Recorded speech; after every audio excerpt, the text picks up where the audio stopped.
Hey, everybody. Hey, John. You say you're about to go see the Rocky Horror Picture Show at the local theater. That's awesome, John. I saw it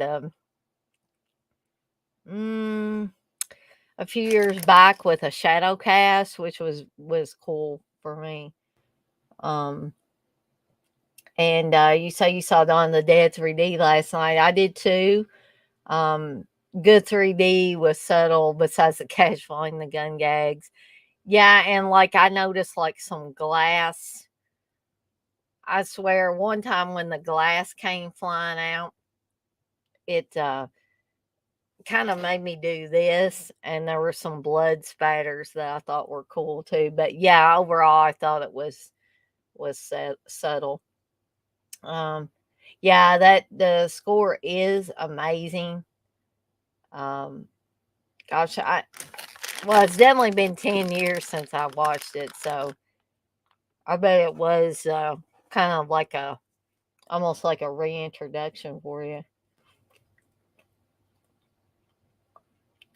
Yeah, I agree too, John, that Dawn is a classic. Yeah, I don't care what anybody says either.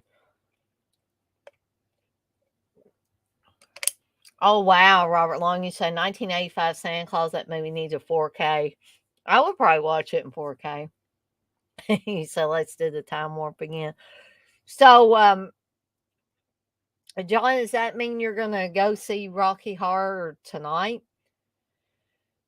So I guess that means I'm glad you stopped by, but I'm guessing that that means you won't be able to be in here for this. I was hoping.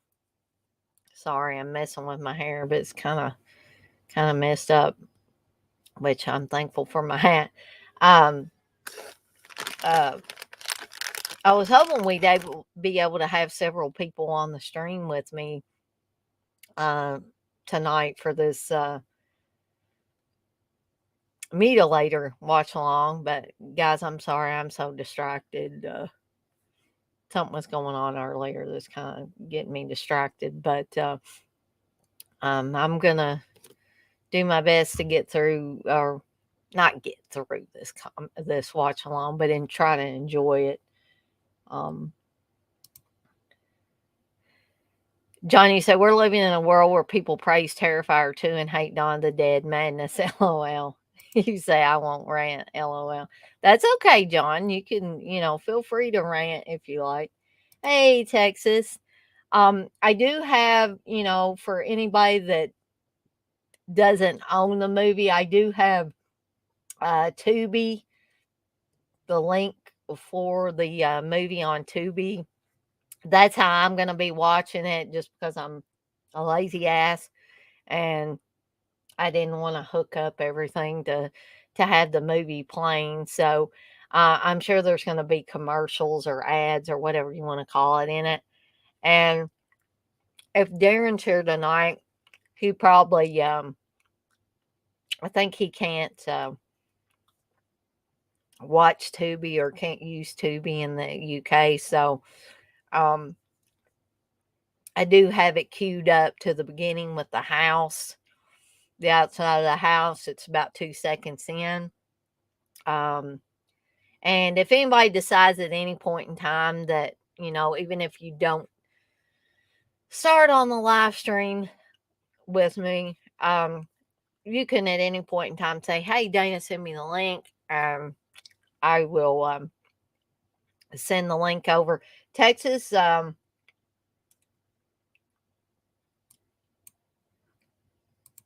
if you want to be on tonight, I couldn't remember if the other night if you said you wanted to be on for this one.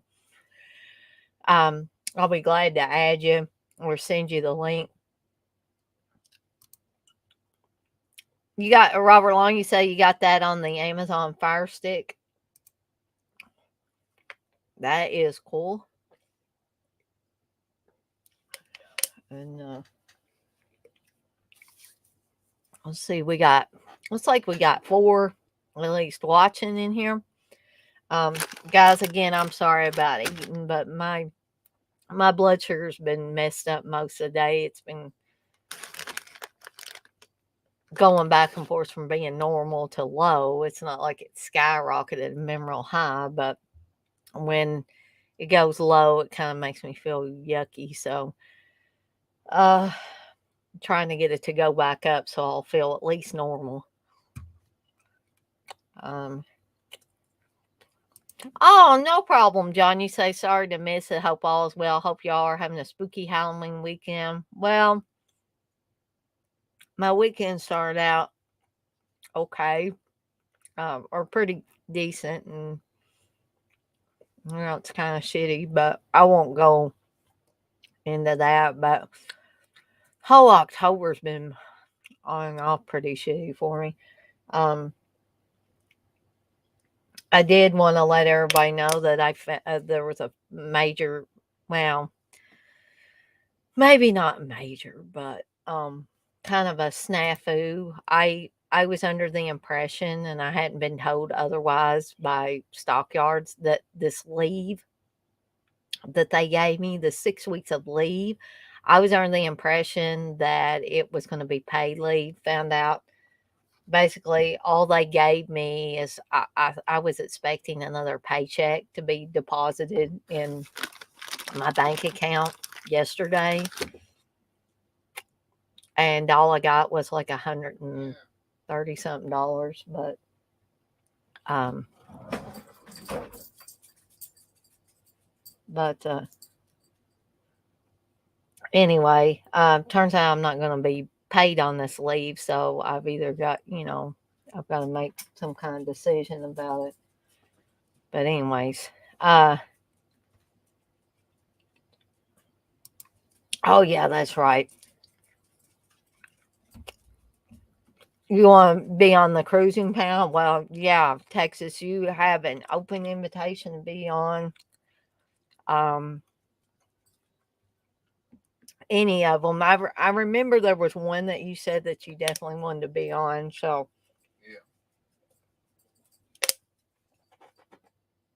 I don't know why Steve keeps saying yeah, but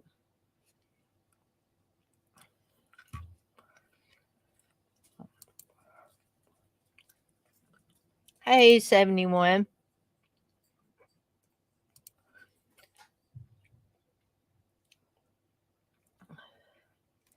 So, sorry guys. Again, I'm a little distracted, but um, never fear.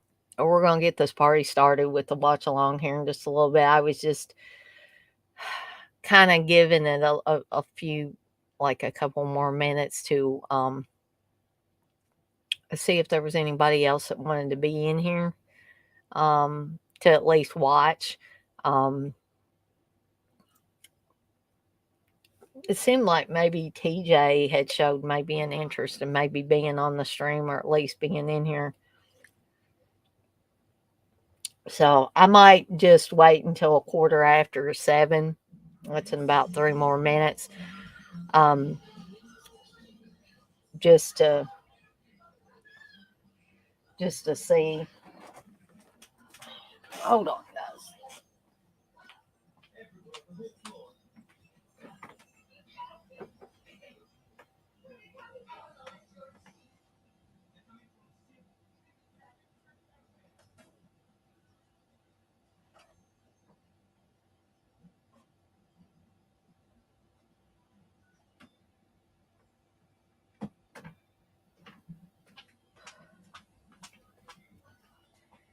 But anyway.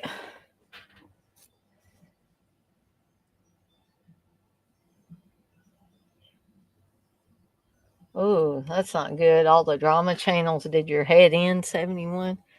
Um, but well, I'll tell everybody. Steve's angry with me again, and that really explains why he was in here just saying yeah. Because it's to do with the work, and he said if it was him, he would just not try to make a stand and would go back. So it's not really what I want to do, but I told him that I guess I would just put my health on the line and tell him Monday that I'd come back in Tuesday. If they want a doctor's clearance, I'll get my doctor to send me something through the portal. I'm just tired of going on and back and forth on this. And I guess if I get sick and end up in the hospital or I die, a paycheck's more important than that, I guess. But that's all I'm going to say about it. Hey, mental act.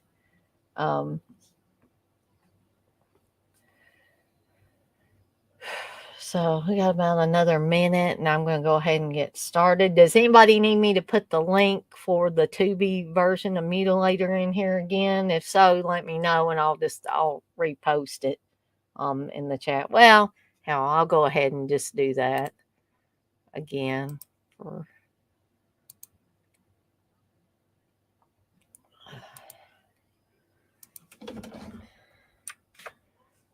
Just for anybody that may need it.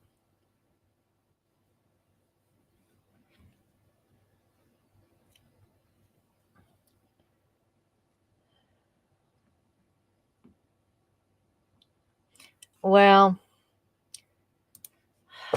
John, I think I had a pretty good chance of getting it eventually, but Steve doesn't want me to do that. He wants me to go back to stockyards. He said at least you'd have a check. So I guess I'll go crawling back, even though it's not. I don't think it's in my best interest health wise, and I don't like crawling back after the way they've treated me through this whole thing. But evidently, Steve thinks they haven't done a damn thing to me. So, yeah. So I guess that's where I stand.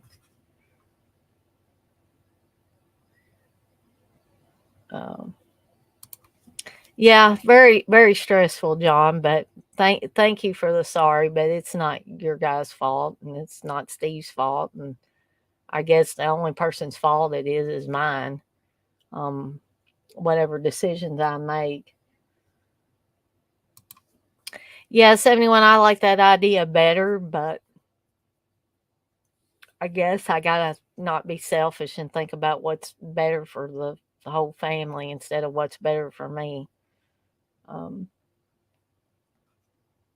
I was under a lot of stress trying to work in the office at this job because, and to be honest, I was under a lot of stress trying to work from home because they were always on me about something. I wasn't doing something right, and I've never worked at a job where somebody was critical of every decision I made concerning the job duties.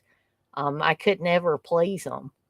And I think that's really why they want me to be there is so they can keep me under their thumb. They think if I'm working at home that I'm just like doing whatever I want. No, I'm doing my job. That's what I was doing, but they don't want me to do my job unless it's doing it exactly to the letter the way they want me to. So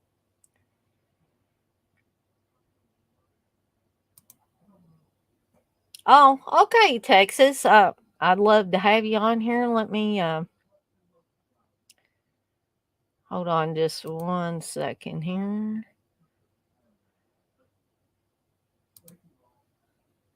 Let me just send you that link. I'll send it to you, Texas, and I'll send it to you on Facebook. You should momentarily have it, if not instantaneously have it here.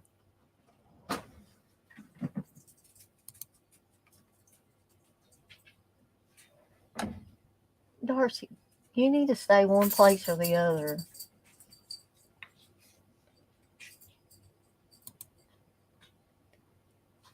Oh, okay. I can send it in here. Let's see. Hold on just 1 second here.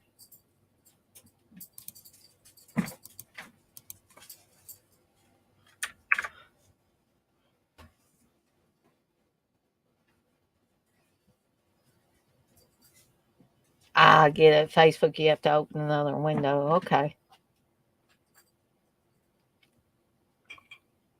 And basically, I would guess anybody can use that link if they want to.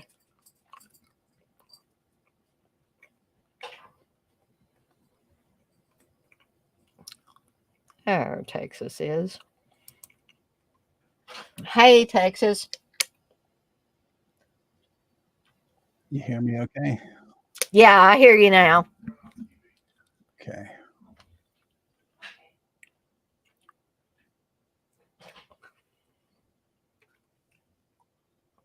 Thank goodness there's no echo as usual.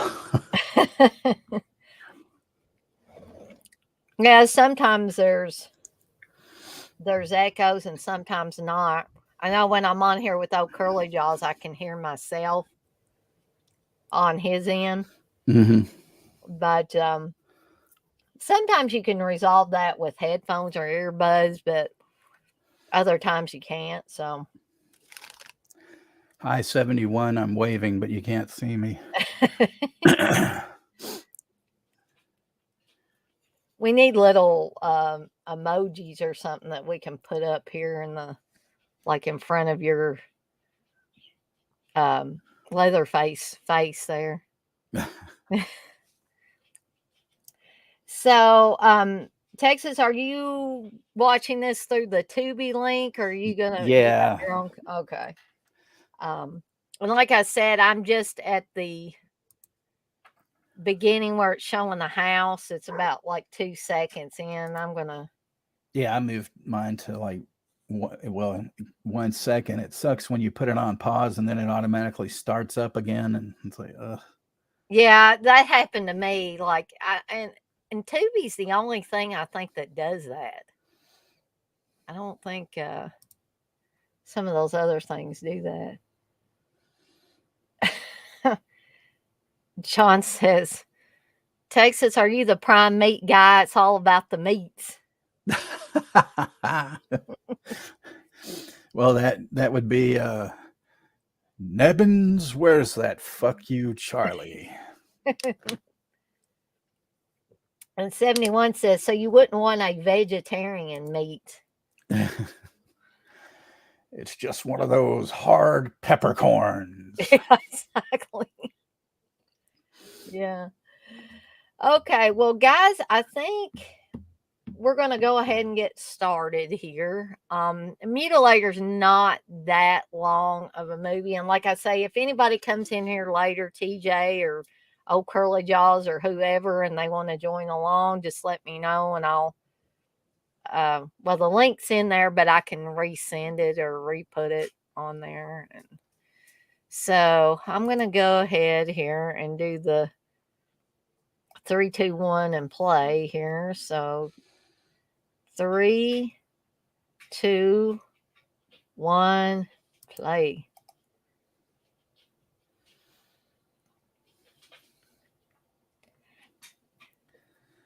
I One watched this. Go ahead. Oh, I was just going to say, Steve and I always disagree on this. I realize that this is not the same house as the one that the kids go to and Ed goes to after he's older. But Mm-hmm. I was under the impression that maybe it was supposed to be because they never talk about another house. The condo at the beach is the only house they talk about, and that's the one that Ed's father wants him to go and you know fix things that get it ready to close up for the winter. Wherever you're talking right now, you're doing good because on and off you've been getting the robot voice. So Oh, have I? yeah, I don't know. I'm wondering if it's the way I you're got my okay right microphone now. position. Okay. Hopefully it'll stay okay.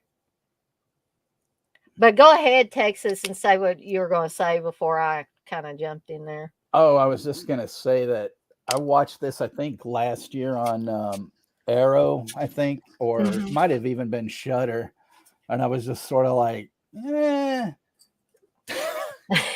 So I've kind of forgot a lot about it. hmm So it's just kind of meh for you. It wasn't like, Yeah, this was a better. I mean, this Pieces has a better opening kill than this one. I remember, like, I was a little bit shocked the first time I saw this when his mother gets a hole blowed in her. Um, Uh-huh. I should have been expecting it because the kid picked up the gun, he's pointing it at the door, but I guess the first time I saw this, I didn't think about it, but this happened to be one of those times where when I was watching it, my mom walked through the room, Oh boy. and she said, "Oh my gosh." She just saw that scene where the woman gets the hole in her and just falls down on the floor, and I said, "Yeah, this kinda started out with a bang." In more ways than Cer- one. yeah, it certainly did.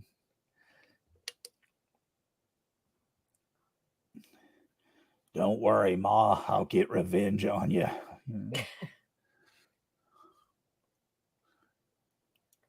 The thing about this guy, um, Jack Chatham, I think, he was a PE teacher and a coach, Oh and he boy. had just retired from doing those things. But they said, and I've heard him talk like on the extras for this Arrow release. He seems like just the nicest guy, and everybody says he's a real nice guy, but he could turn on the crazy and the mean when he needed to. So he's evidently a really good actor too.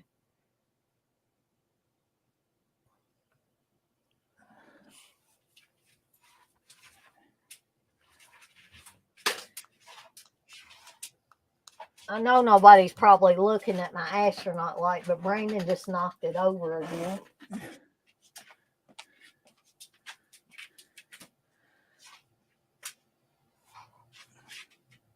Little dabble, do you, Ma?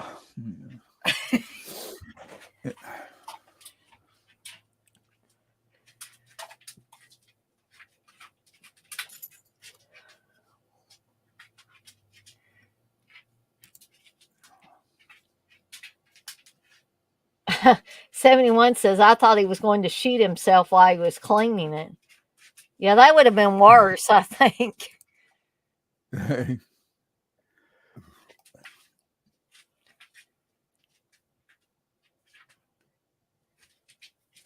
And the guy that's going to, well, he's at the bar right now, Ralph, the guy with the green sweater around his shoulders. Back when I was doing my fanzine on a regular basis, I interviewed him about this movie, and he was a really cool and funny guy.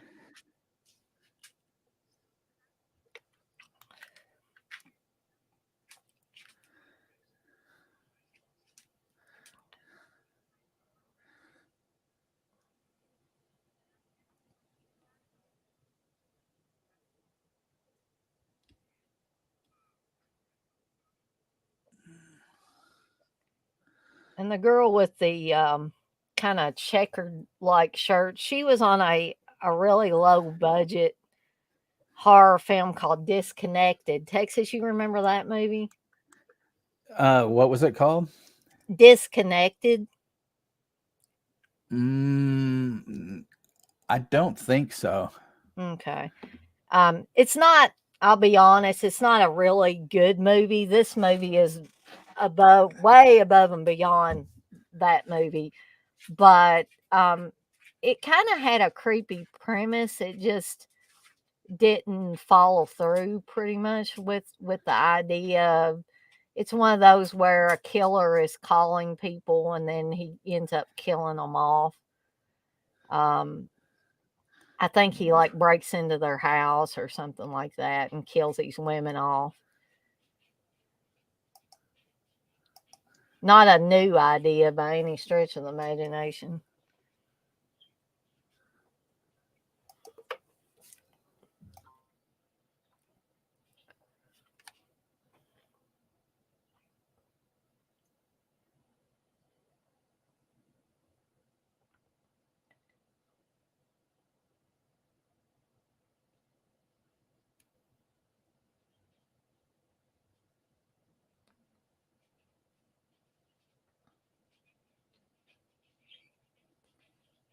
I don't think I've ever heard of that brand of beer. that they got in the can. So I'm not sure if that's like a beer that's local to that area.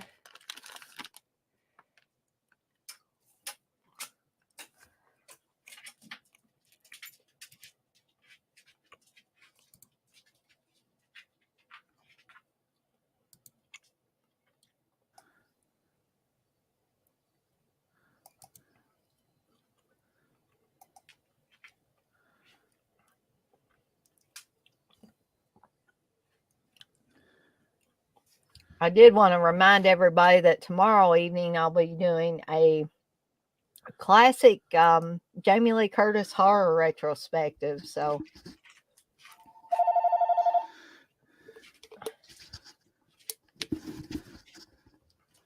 sounds like Texas is getting phoned.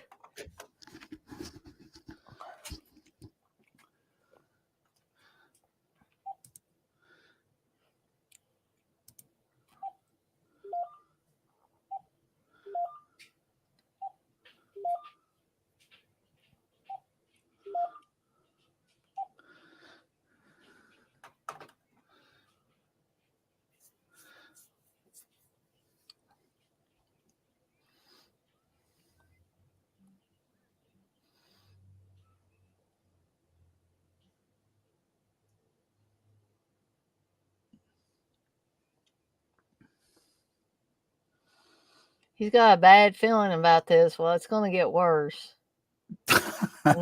There's a commercial. Yeah, it's going to get worse because I just got an ad. Yeah. That's why I pretty much don't like to use Tubi, but I was not finding this under either title, either The Mutilator or Fall Break, that you didn't have to buy or rent on YouTube. I probably could have just put it on my like Arrow thing, but I didn't think about it. Oh, yeah.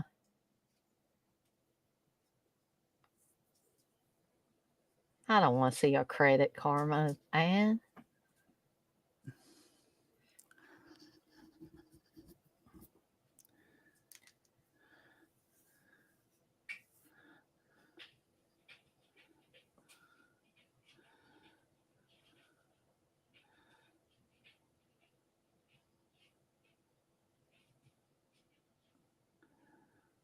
There we go.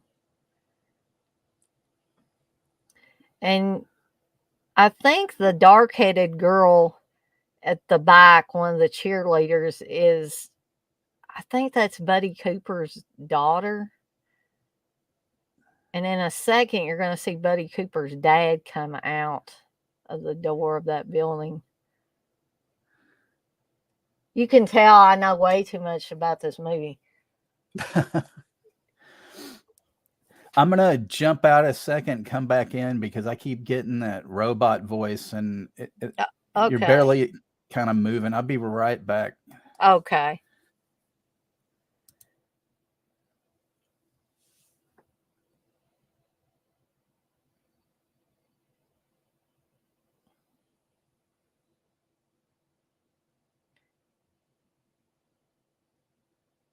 So when you say you saw that, I will be in here. Cool.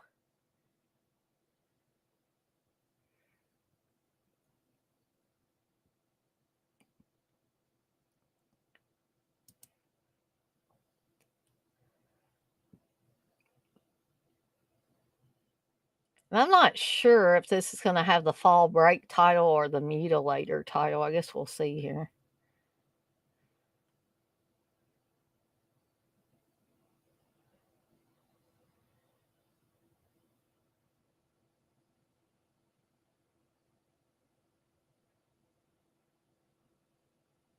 Ah, it's got the Fall Break title. Ah, there's Texas again. Let's see. Are you there, Texas? Okay. Yeah, I'm here. Okay. Does it sound any better? Yeah, right there where you were, it sounded good. Okay. Maybe I just need to stay right here by the microphone. It doesn't seem like I have any lag now and stuff. So Okay. Well, CK was telling me that sometimes StreamYard just locks up. So it could be part of it, maybe.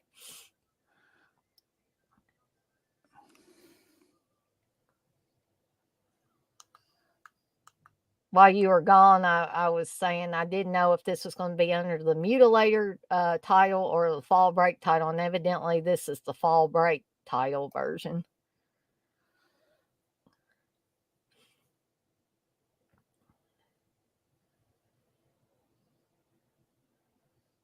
Yeah, they have this movie a bit loud, so I think I'm just gonna mute it. Yeah, I, a lot of these movies I do watch-alongs for, I've seen them 10,000 times or more, and I know the dialogue by heart, so I usually don't need to have it on. yeah, I've got subtitles on anyway, so There you go. There's more of that beer that I'm not familiar with. Natural or what?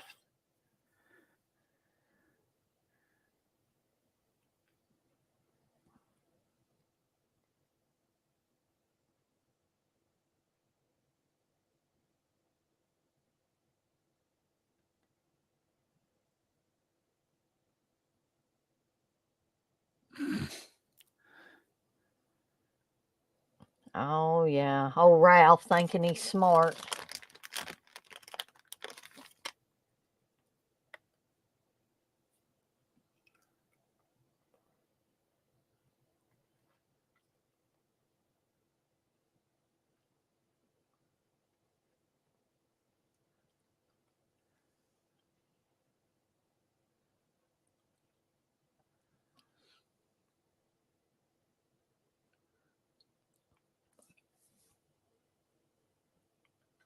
Oh, I never noticed that before. They got combos back there. I love those things.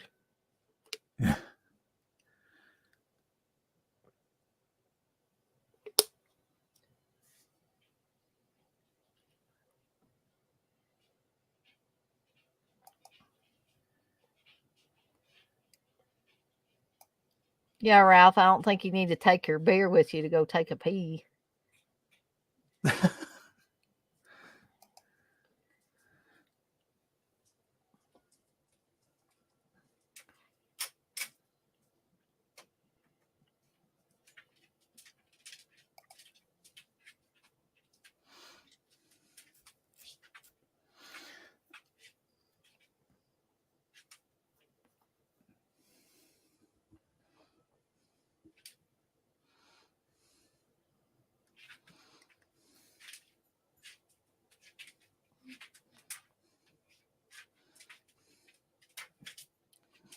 I think there was somebody that went and actually looked at the locations for this movie, like the condo at the beach and stuff like that.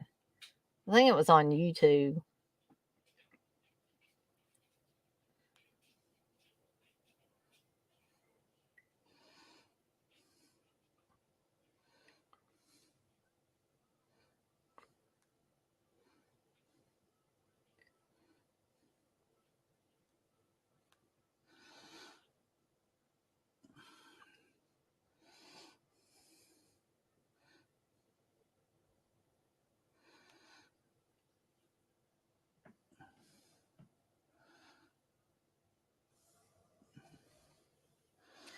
If I'm remembering right, this condo looked basically the same as far as the structure, but I think it had been painted a different color. yeah, it looks terrible. Yeah, it looks really worn down.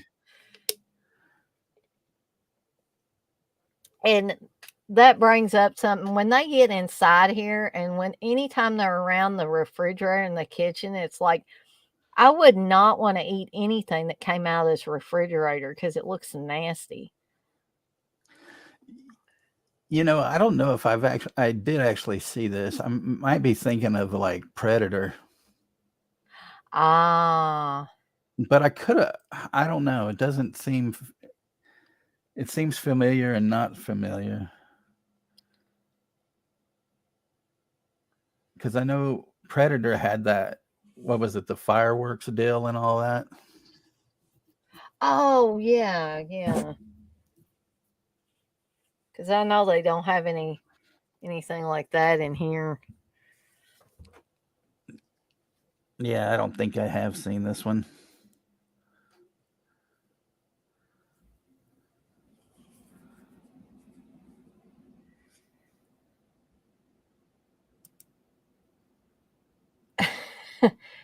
'71 says combos were good, and she says that's not enough beer for 6 people.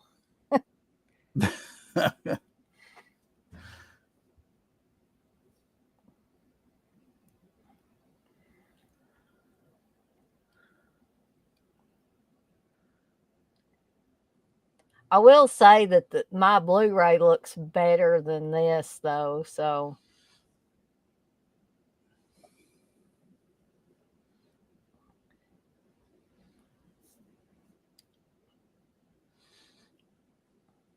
They get too drunk, that fish on the wall is going to start talking. and the deer heads will start talking too. Yeah.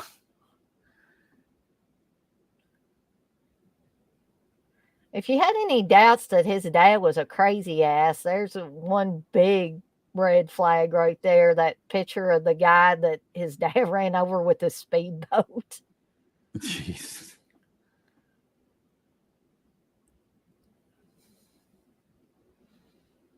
Ooh, that thing's going to come into play later.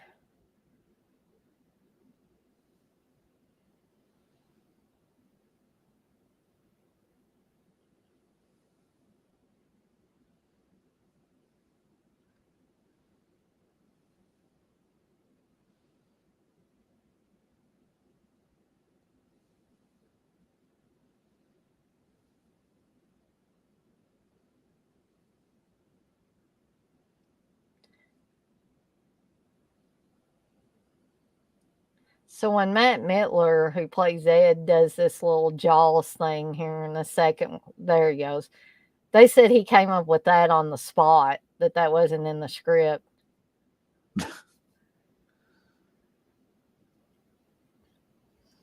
Who throws pyramid sinkers, tries to throw them through the wall? And who puts frames around them? I guess Ed's dad. So is this guy the one that shot his mom? Yeah, the guy in the Okay. red shirt. Yeah.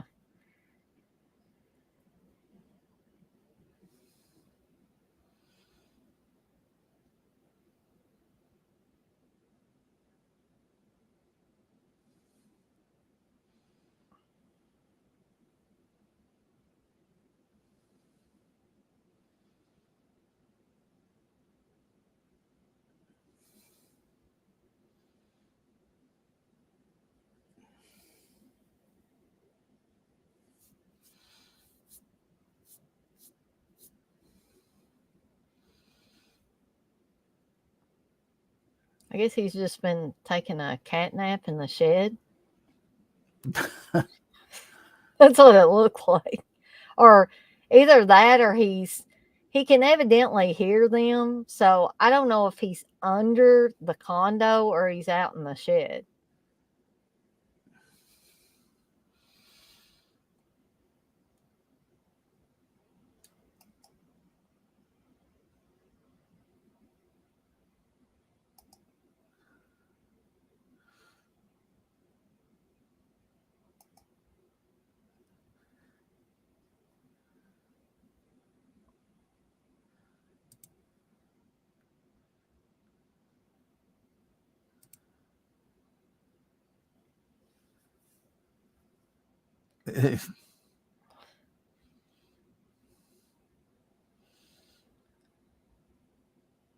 Ralph getting himself in trouble again.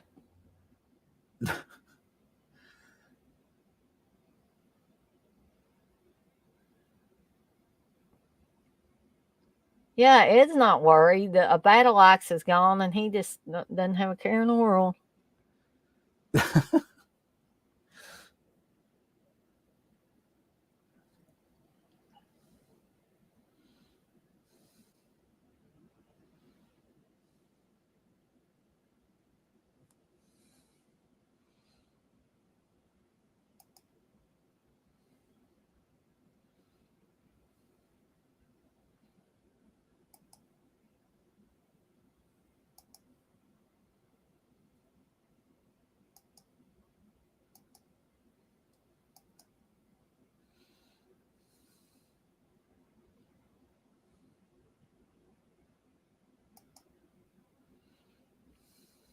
He likes to sleep with his battle axe, evidently. Oh, there you go for you guys there.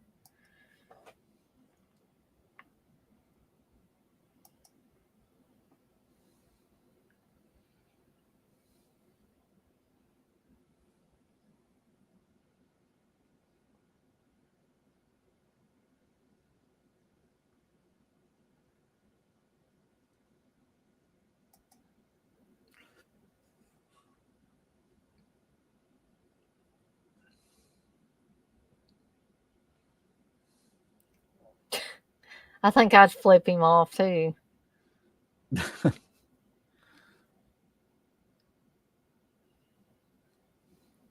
Oh man, like I always hated those blankets like that. Like they were so rough and scratchy. I don't know who would want them on their bed.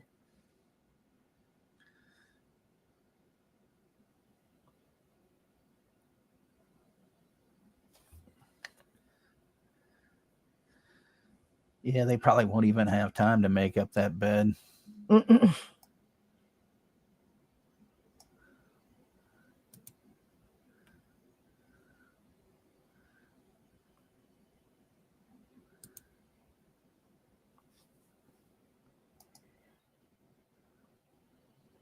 He is. He's sleeping with that axe.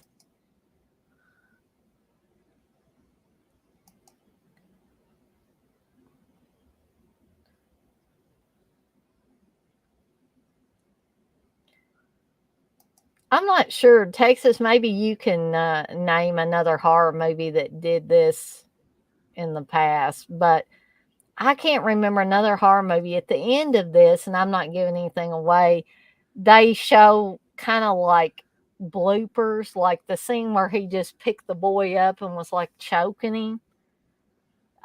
They have him like just him and the boy just start laughing, and that's Buddy Cooper's son, by the way, the little boy.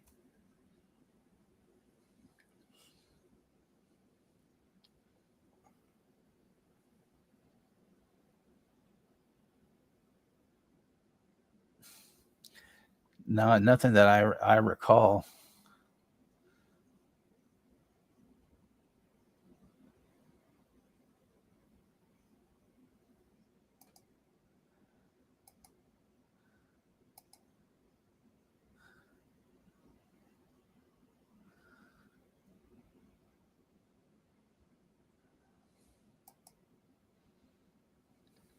I mean, I'm guessing he is in the garage or the shed, but I would think they'd have to be extra loud for him to hear them earlier.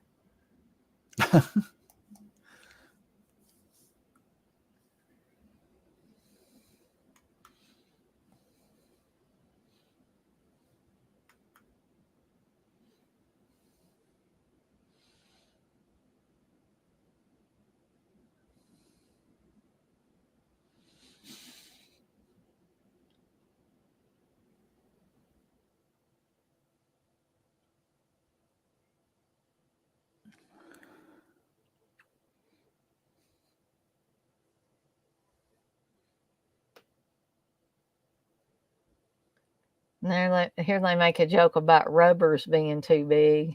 Yeah.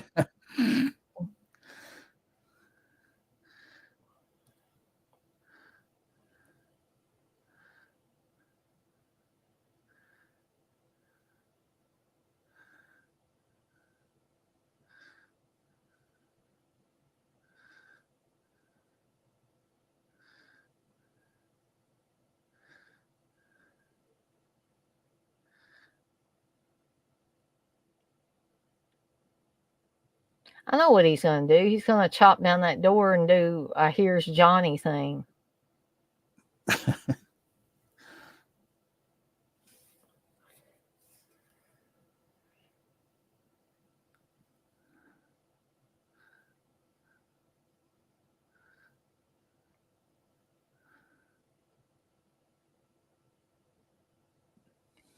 I mean, really? These are supposedly college students. They're not high school age. It's not like they're 16 or 17.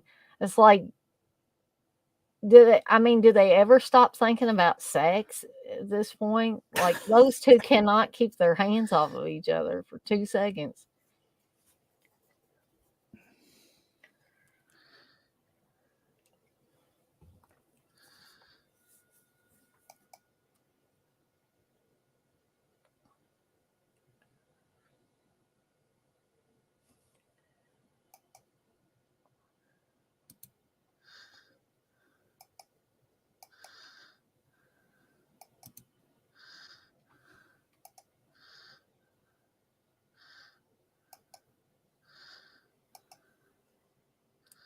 I don't know. I guess I misjudged things. I was thinking we'd have quite a few people in here for this one. Maybe people are off doing something else, Well, it is Halloween weekend. People might be partying or out. something, doing that. Yeah.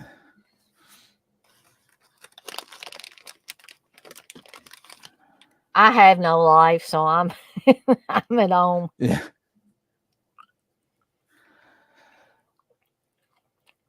Hell, I'm even going to do a stream to the day on Halloween.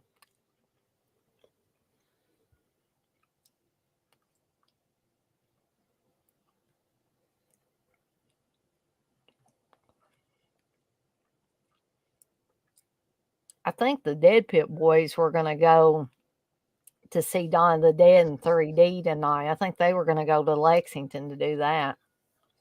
Mm.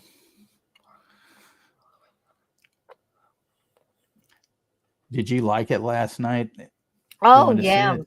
I had a lot of fun, and I thought John was saying earlier, he said a lot of the 3D was subtle, except Uh huh. for like a few things, like he said the gunplay and the falling money and stuff like that. And the one scene where they the money just kind of sprinkles down.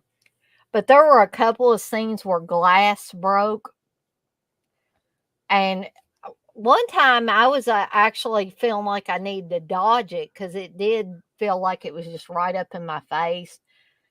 And there were a few shots where they shot some of the zombies and the blood spattered out and it seemed to come out of the screen. Wow. And that's a movie that wasn't even originally in 3D, so I think they did pretty good.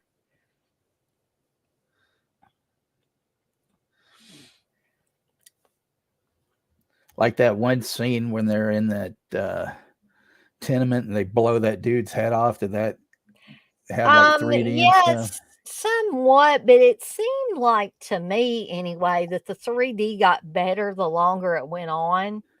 Like by the time they were in the mall and they were shooting some of the zombies in the head, I thought that the blood spatters were better by that point. And I'm not sure why really, but maybe it's a certain way that they were spattering. I don't know. I had a problem, and Steve didn't seem like he had that problem. Of course, he doesn't. He wears contacts. He doesn't generally wear glasses. Um, but I had my eyeglasses on, and so that means I have to be able to see anything. I've got to put these 3D glasses over top of my eyeglasses, and I think that was causing me to have a little bit of ghosting and some doubling of the image sometimes. Um, but like I said, I asked Steve, and he said that he didn't really have any ghosting or double images. Mhm. So I guess you might want to keep that in mind if you wear glasses. Yeah, I always just put the 3D glasses over my glasses. Hmm. I saw other people doing that too. So I mean, that's for me. That's the easiest thing to do.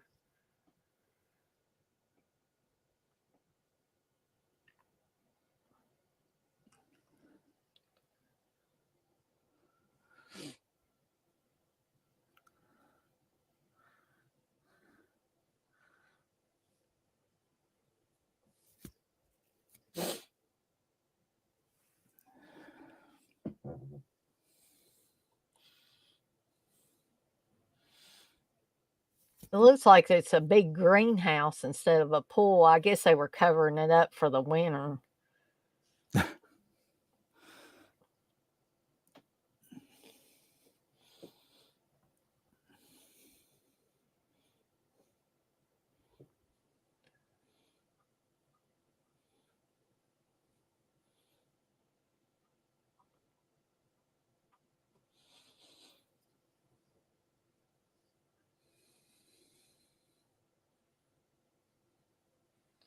She asks what's wrong with the water. Well, they put milk in the water, silly. Because that's what they did. They one effect that's coming up, well, the actual effect that they had to use was not the original effect. When that one didn't work, they just decided to set it up a different way, and they had to make the water where it wasn't where you could see through it real good.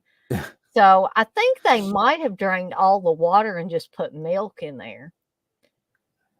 And they said it. One person said it looked like you could have just poured Cheerios in there and had the big old thing of cereal. So far, this hasn't impressed me. I find it kind of boring. Yeah, I think it's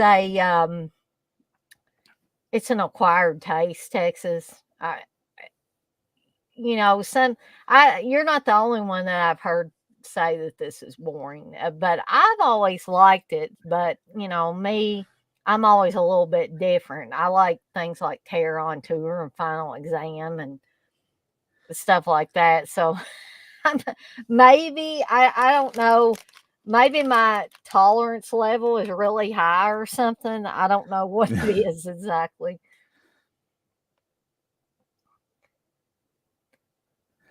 I even found the deal to turn the sound down kind of, but it's still hard to hear you, so I just put it back on mute again. Oh, okay.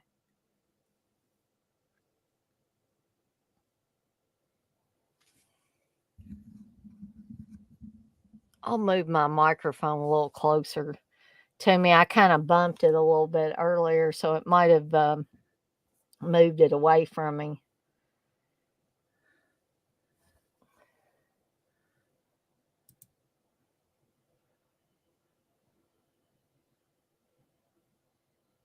"71 said there should be a full moon tonight because YouTube was full of psychos." She's not kidding. I'm glad I wasn't on YouTube much today. I don't think I was on YouTube at all today until I was getting ready for this. I mean, the places that we go, you don't want to go because there's a lot of, lunatics. We stay out of a lot of really bad places.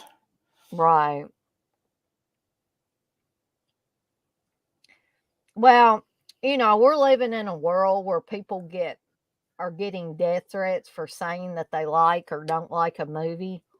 The world's lost its mind. Yeah, that's for sure. 71 says once they start the killings, it should get better. Well, we'll see. Once the killings really kick into high gear, we'll see if Texas likes it any better.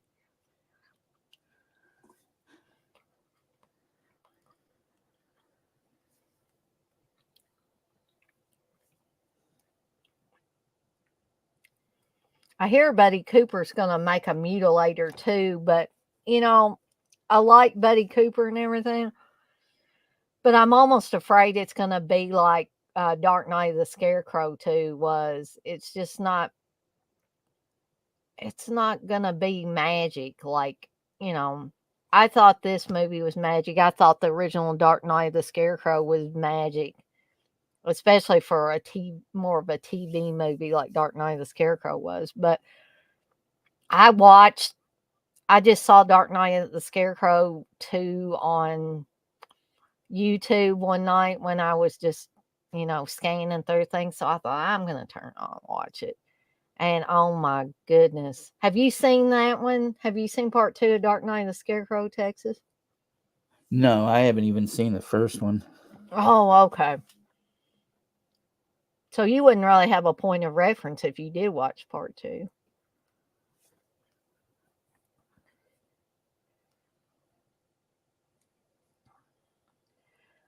So this kill here with the girl is pretty tame compared to some of these ones that are going to come up. This is a basic drowning. But that was only because what they had originally planned to do did not work. So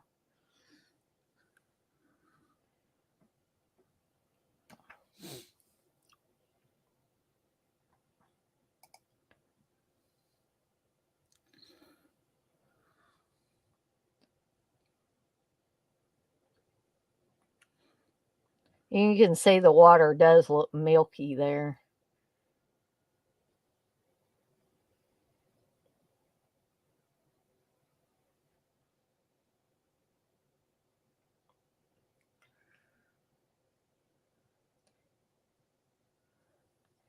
And this is not a new idea either in horror movies of somebody taking somebody's clothes and kind of just leaving them here and there, and they've got to find them piece by piece.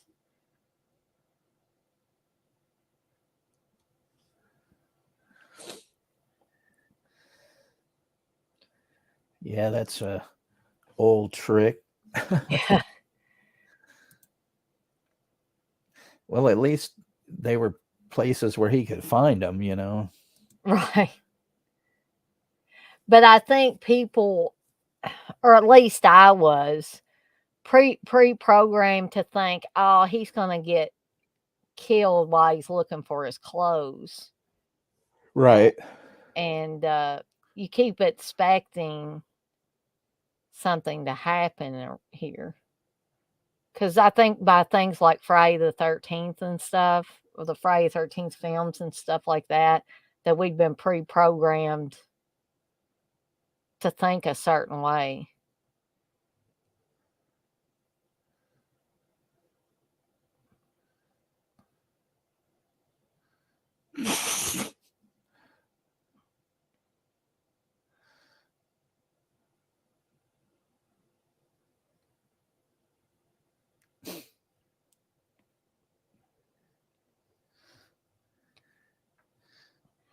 No offense, Texas, or anybody, any of the other guys in here who ever wore a gold chain, but Not me. but I'm sorry, but that always seems so douchey. Maybe it's I don't know why, but it's just like I don't think guys need to wear that. Like, and maybe for some guys it's not a status symbol or anything. Maybe they just like wearing them, but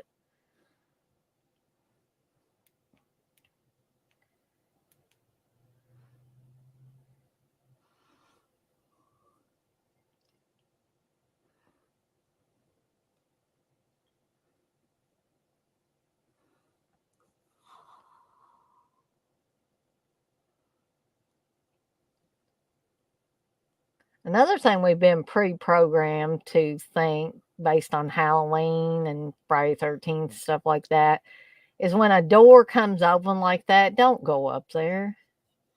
Right.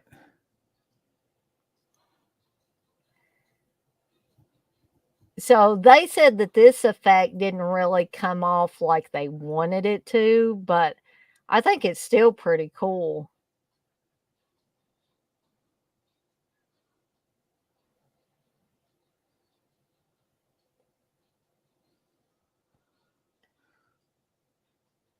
Holy shit. Well, that's pretty good.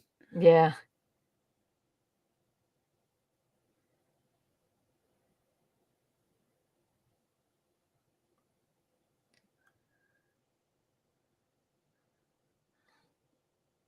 I mean, I don't know if that's coincidence how this thing seems to kind of kick into high gear at some point, or that Buddy Cooper really knew what he was doing and was pacing himself.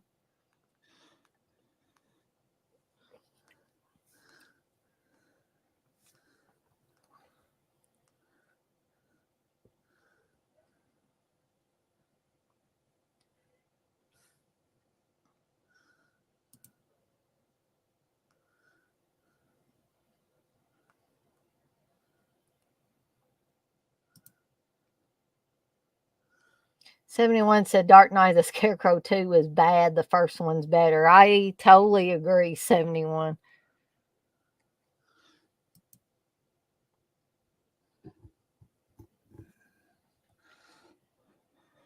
Oh, dang. Another commercial.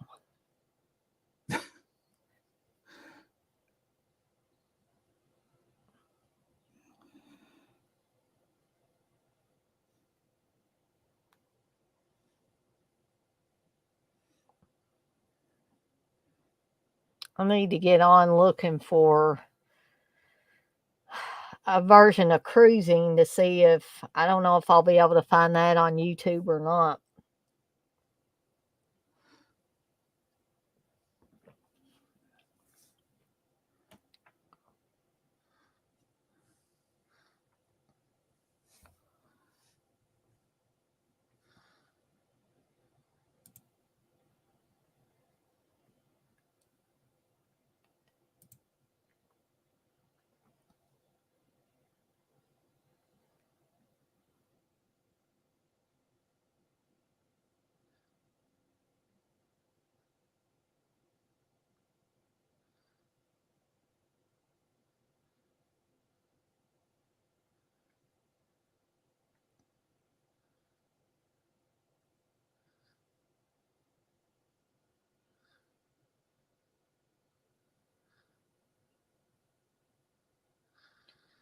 I keep I think expecting. this I keep the guy's been expecting. drinking. I keep expecting Ben Moore's character of the cop to say, "You damn kids, get off the beach." Right. Something like that, because he seems like he's a little grumpy.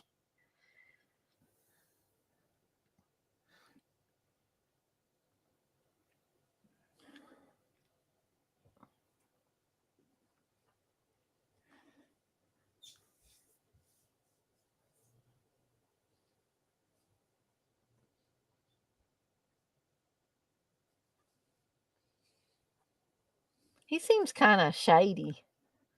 I don't know what's going Yeah. Well, like I said, he's probably drinking. on. He's got his liquor stashed somewhere. He don't want them finding it. Right.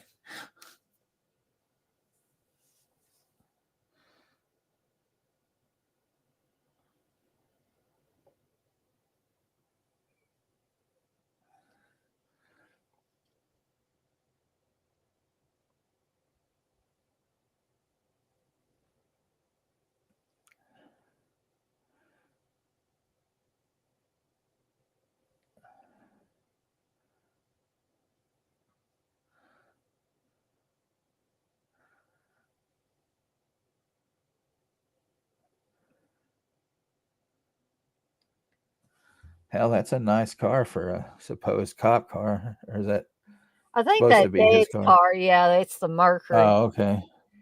Because I was gonna say, damn, yeah. I thought it was the cop car for a second too.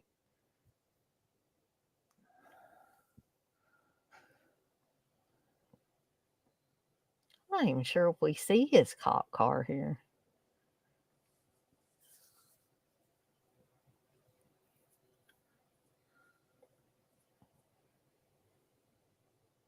Now, where'd I hide my beer?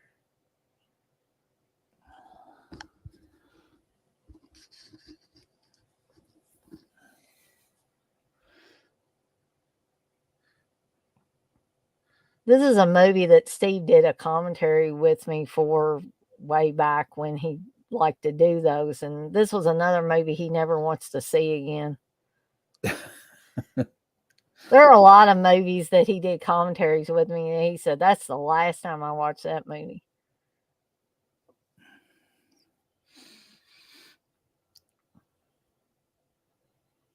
Yeah, I think, like, I definitely haven't seen this one. I think this was one that I was aiming for, and I never got a chance to see it yet. Mm-hmm.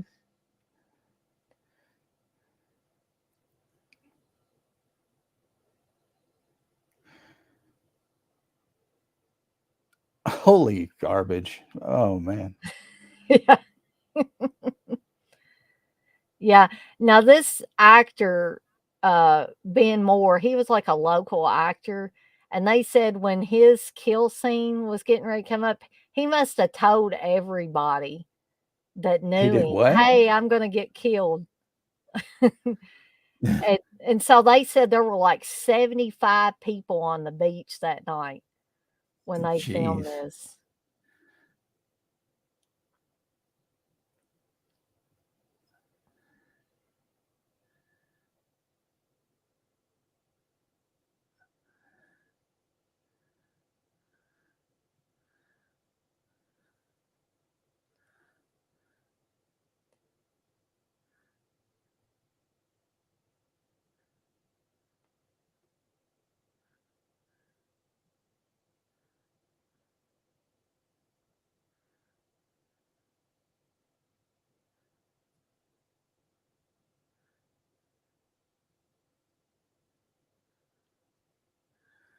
I'm not sure Let's have how jellyfish for breakfast. I'm not sure how a shell how do they attract lightning? Am I missing something? They don't. I think he was just messing. Being a smartass.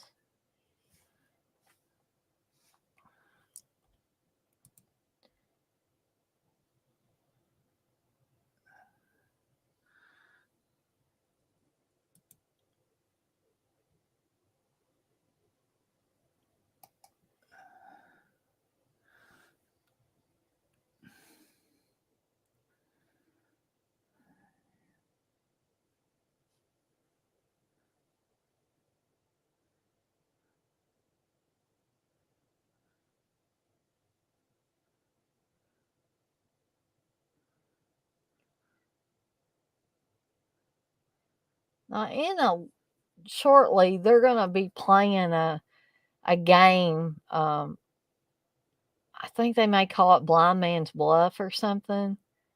Uh huh. First of all, I don't understand. This movie and Hide and Go Shriek have similar things in them where you've got obviously, I would call them adults, semi adults, or whatever you want. Why in the world are they playing games like a hide and seek type of games? I don't understand that.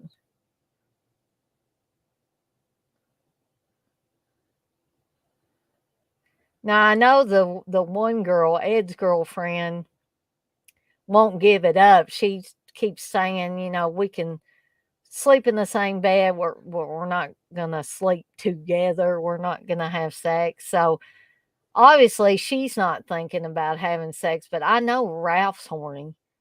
So I figured they would have better things to do with their time than be playing kid games. There's that nasty refrigerator. Would you want to eat anything out of that? I would.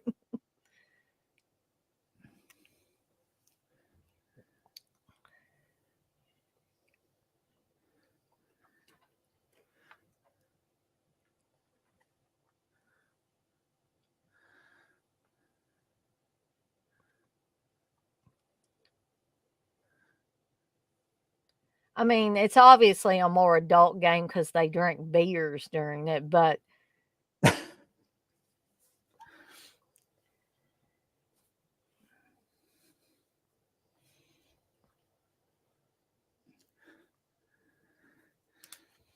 I'll be right back. I don't think I'm going to miss anything important, am I? not right here. No. Okay, I'll be right back. Okay.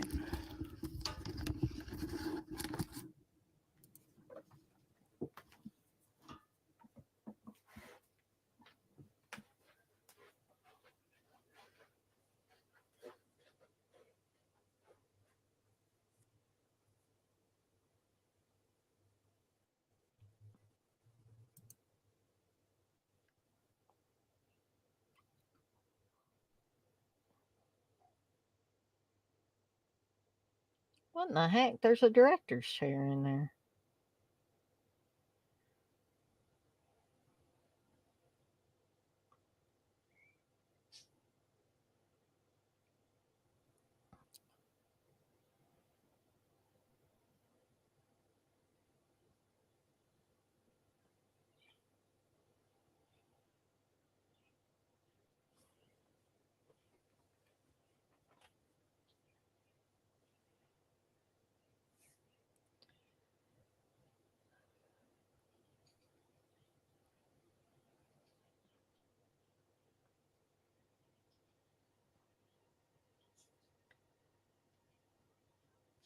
So another thing I wanted to bring up is they're supposed to turn off all the lights, and it's obviously supposed to be so dark that you can't see your hand in front of your face.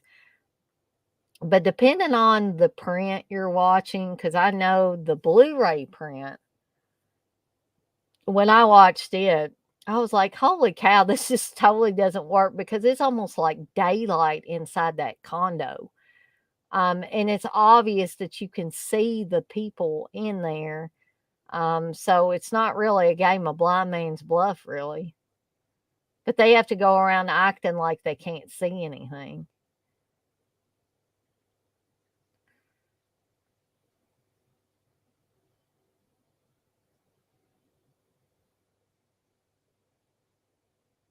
I'm just wondering if they were shooting day for night or something because of how much light is coming through the windows.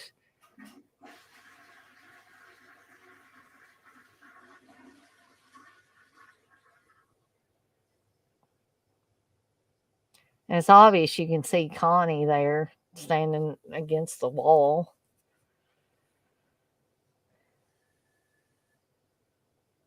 And again, depending on the print that you guys are watching, this one looks to be pretty light, like my Blu-ray. So if you're watching this version, you can definitely see what I mean by this. And Ed's All right, I'm back. father is gonna show up here, and he's gonna be walking around the house, and they can't see, like, she couldn't see her. Hey, I'm doing a watch along with Dana right now.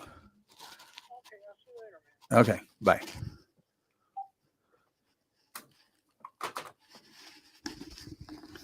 Sorry, that was Jimmy. Oh, that's you could have took a call with him, Texas. That wouldn't have bothered me. That's okay.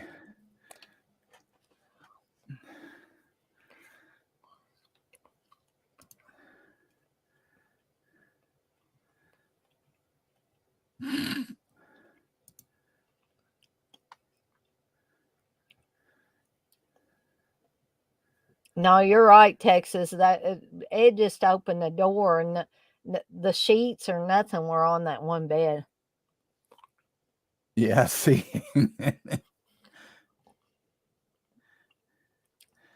But I was So we just had a talking about special. how light the inside of the condo is, and they're acting like they can't see anything.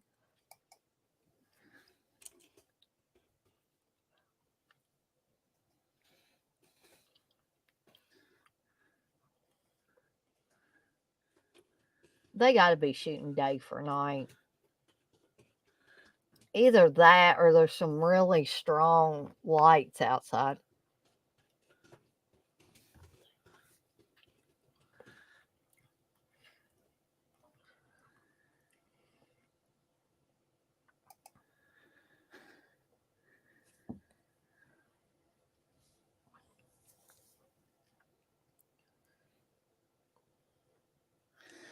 The only thing I don't like about it is it should have been a bit faster paced, you know? Mm. It's getting, I mean, it's definitely better now, but that first half hour is just like, what? And this isn't even like, this is about an hour and 26 minutes. And we're about an hour in, well, almost 55 minutes in. But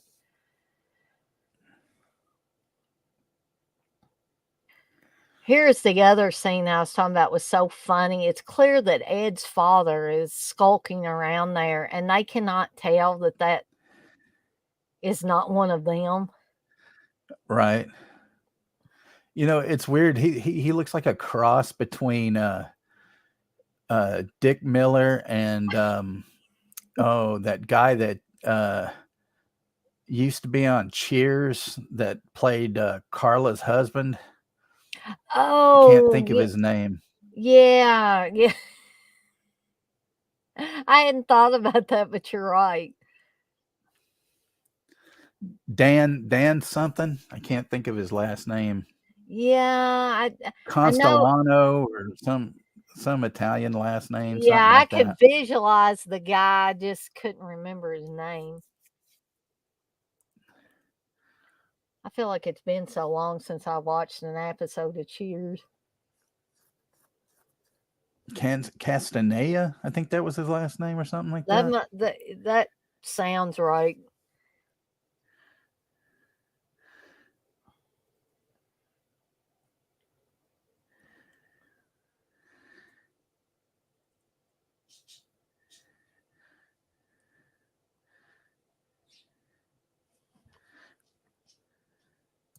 We'll just make sure we get their faces on a milk carton in the morning. 71 said Danny DeVito. Well, no, that's who's really married to her. But in the show Cheers, it was Dan Right. Castanea or something like that. Texas, I see you say there was that special appearance by Crouton. Yep.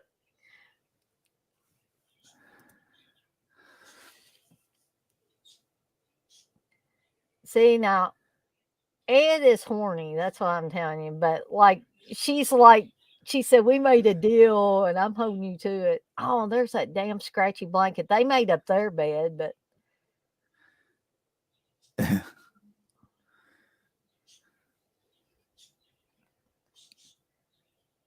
Like, when was the last time a girl said that in a horror movie? I want to, I really do, but I'm just not going to. Like, chicks don't say that in horror movies.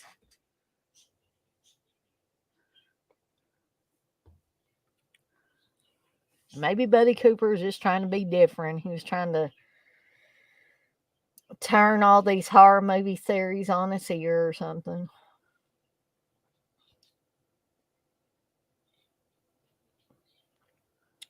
There's Headless Ben Moore, his body next to his head.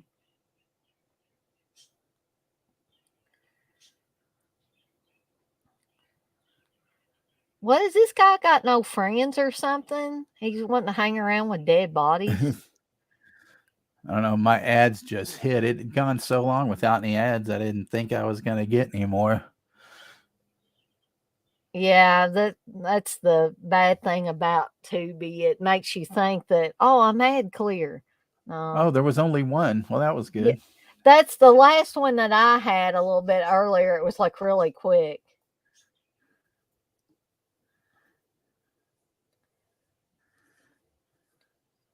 Man, Bill Hitchcock that plays Ralph, he's hairy. Now this sped up little thing here. I'm not sure if yours has got there to it where Ralph's doing the sped up thing going out the door.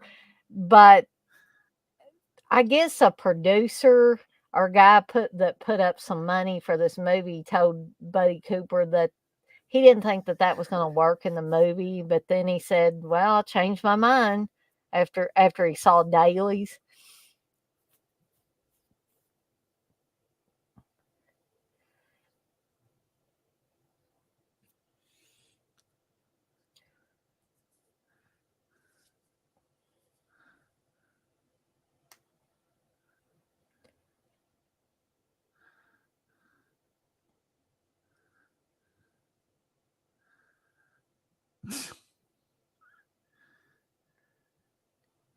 It's like it looks like there's like the the hair that's going on his stomach. I just now notice this. It looks like an upside down T.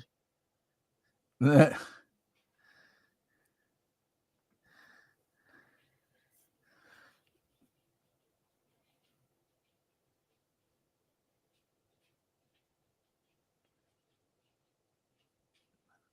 there's the rest of that backwash.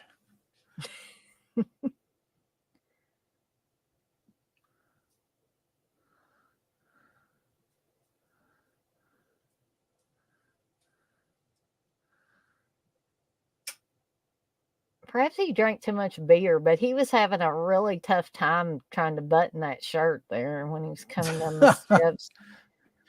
Yeah, but it looks like, he's freezing out there. So, he's. It's fall and they're close to the ocean. He should have brought a jacket when he went out there.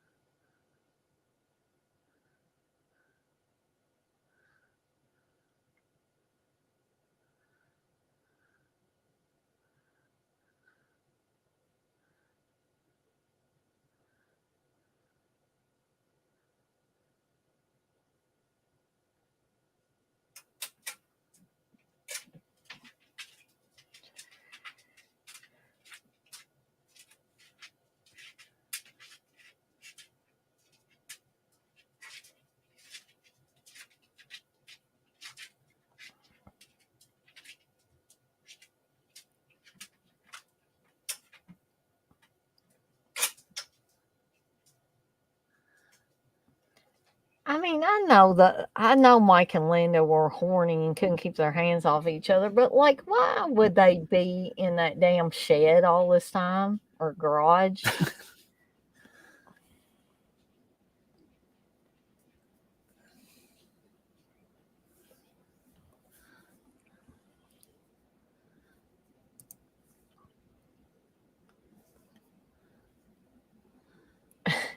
$71 must have been talking about Pam. She said, "Look at how she's dressed. She's boring."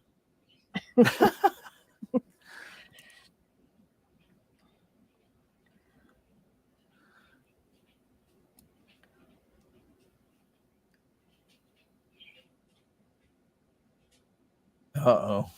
Oh, somebody got my pyramid sinkers.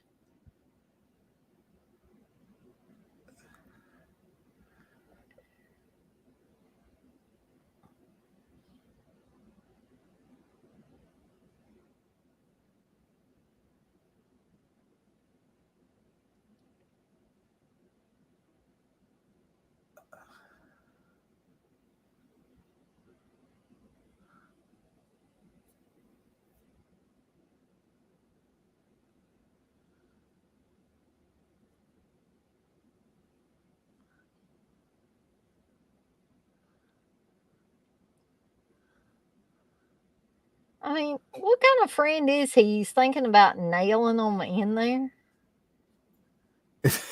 Just think he's nuts, you know. He probably should have went on and done it because that's where Ed's dad's hiding. Uh-oh. Just go upstairs, you dummy. This kill was a reverse shot. See, again, that's me knowing too much about these movies. Yeah, it looked like it was. Mm-hmm.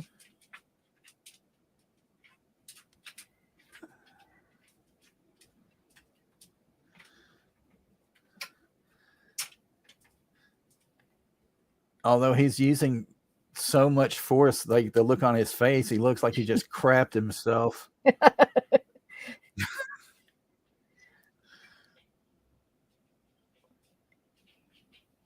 And for a long time, I knew that wasn't like a pitchfork, but I did not know that that was a gig.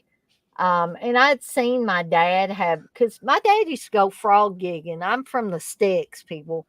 I know about frog gigging. And my dad had gigs, but for some reason, I don't remember them looking exactly like that.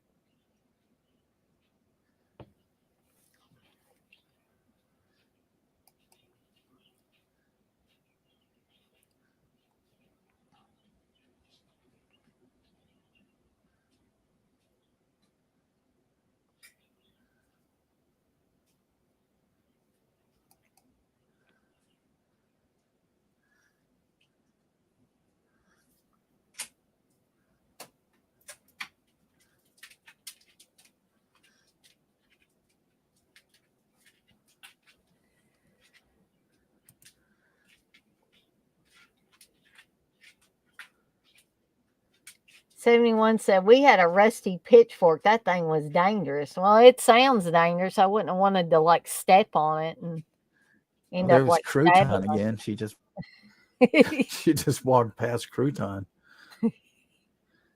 Ralph, I'm going to go out there in this pure cold in my nightgown. Oh, geez. And my very See, she thin. doesn't. Yeah, and she doesn't even look like she's freezing. She's just. She's hot natured, maybe.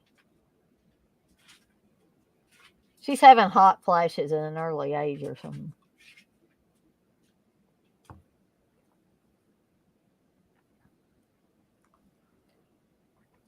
What in the hell is Ed that sound of a sleeper?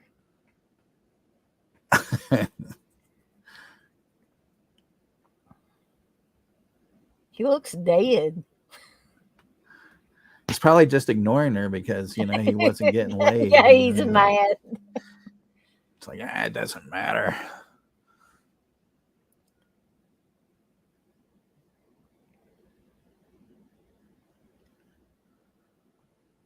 Like, I'm sorry. I could not get comfortable. Like, all she did was took her sweater off. Like, I can't sleep like that. I can't sleep like fully clothed in like jeans or pants like that and stuff. Mm-hmm. I would at least have to put on like a loose t-shirt and sweatpants or something.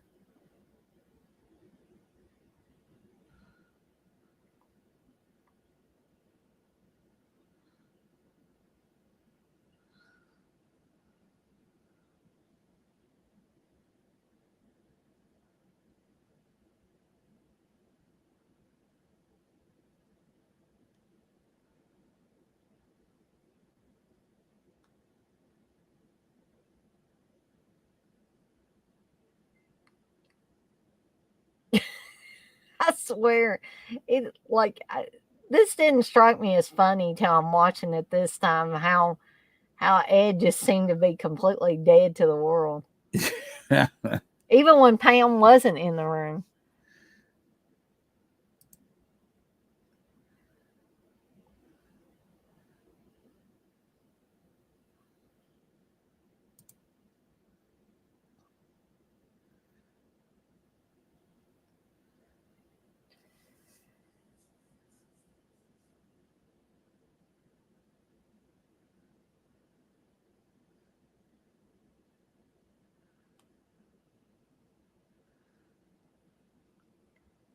I don't think that dummy that Ralph hung up would scare anybody.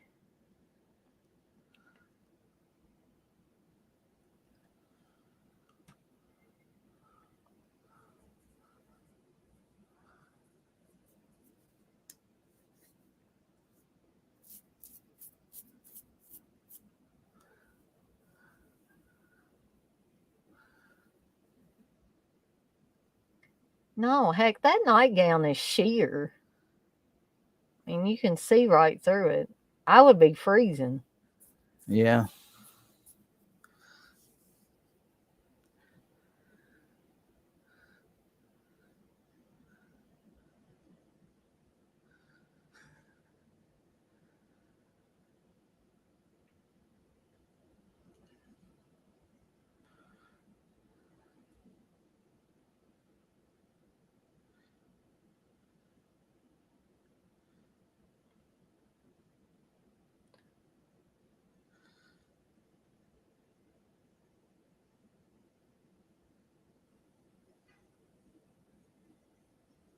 Oh, there's Crouton.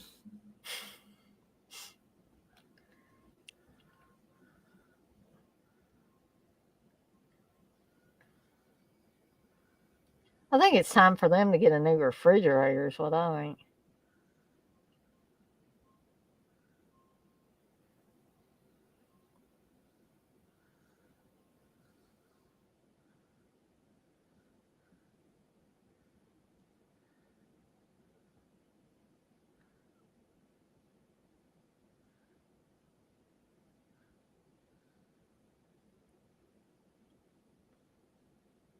Yeah, oh yeah, that's smart. Yeah. Leave her by herself.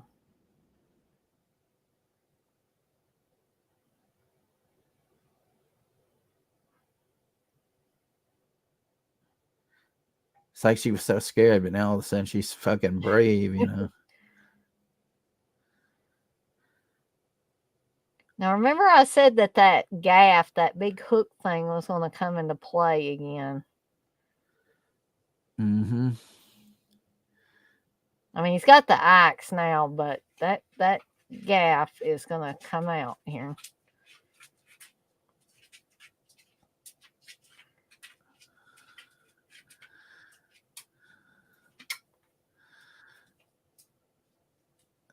And we all know what he's going to do with that thing.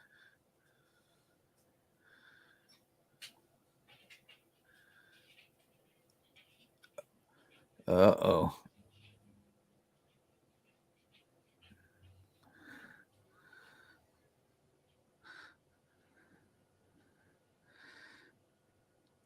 And then just for good measure, he's going to do that. Dang, commercial.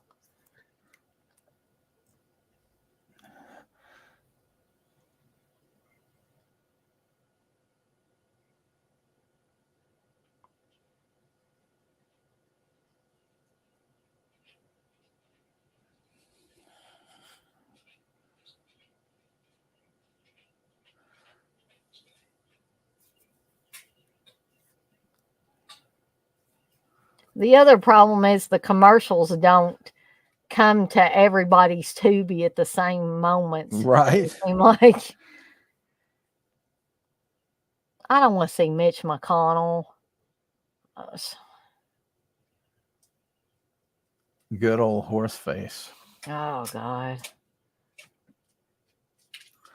Look out. That bit was really disturbing. Oh, then he beheads her as well. Yeah. What a bastard. Yeah. Yeah, that's what I was saying. For good measure, he just does that too. Yeah, that kill was always, I thought that was probably the most sadistic, really, of all the kills.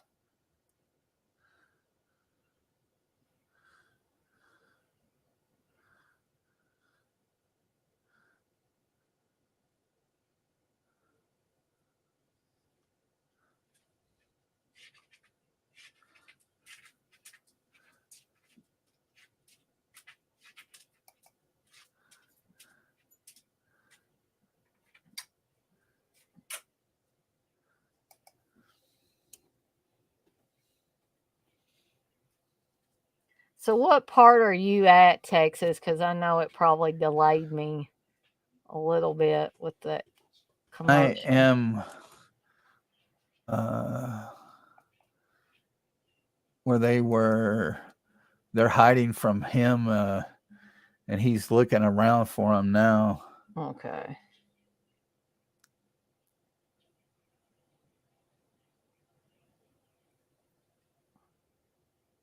And he just hit him with that whatever the axe, I guess, or whatever the hell he had. Oh, did he hit Ed in the leg? Yeah, just now, but I mean, Ed had tried to hit him and then it didn't work.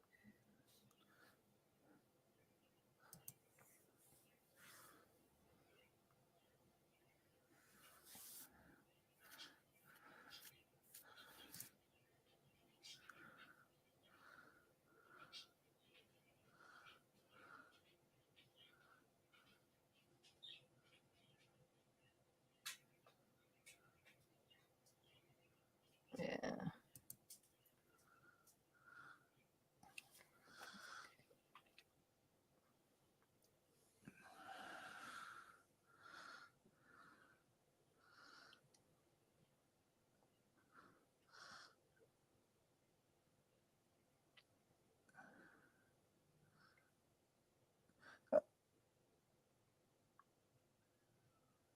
Yeah, now I got it where he got him in the leg with that thing after she came out of the, now she's got, oh, she get him in the eye with that thing? I Oh, know she stabbed him in the chest, but I think she got him in the temple with that piece of metal. Holy shit.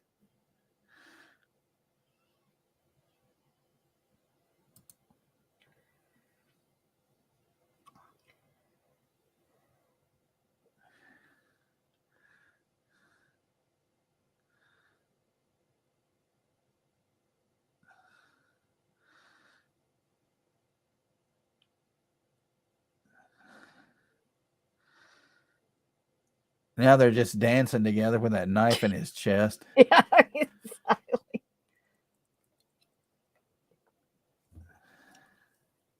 I think I pretty well got mine synced with where you're at now.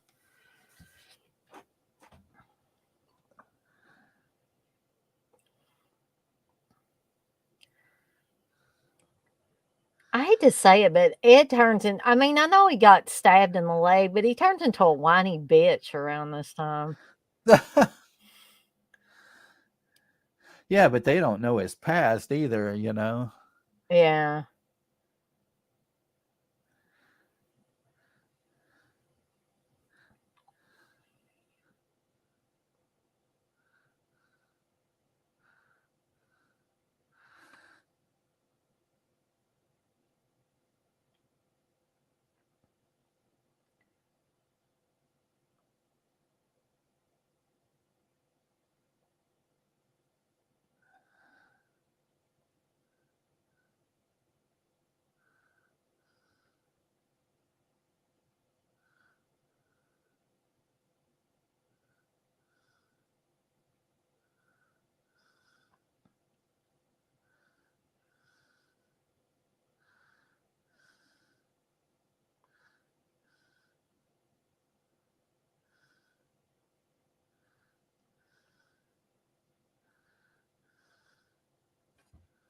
I'm not sure what happened there, but mine started buffering for some reason.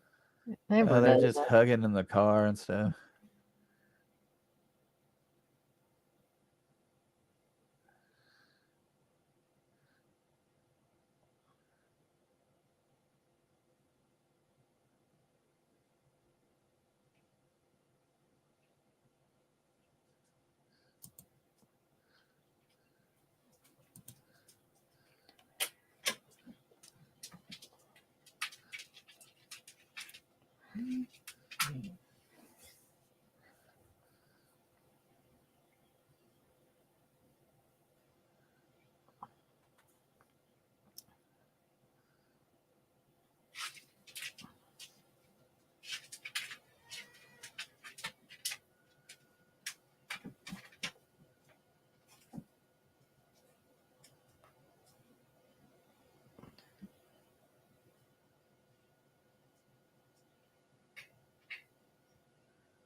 Uh-oh.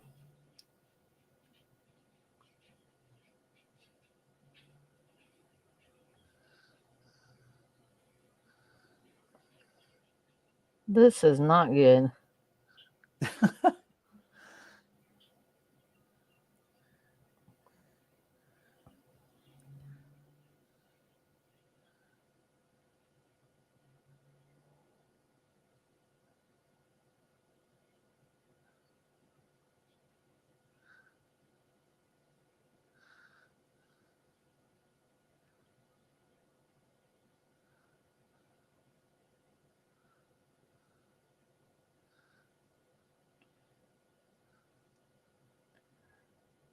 Thank goodness for lighters in cars.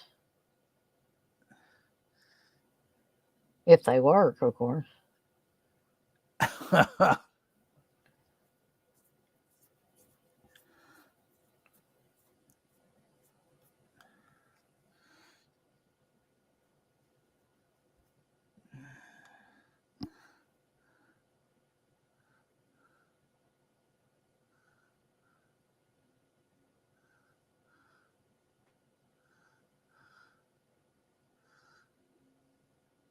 Well, now the sheriff's department shows up.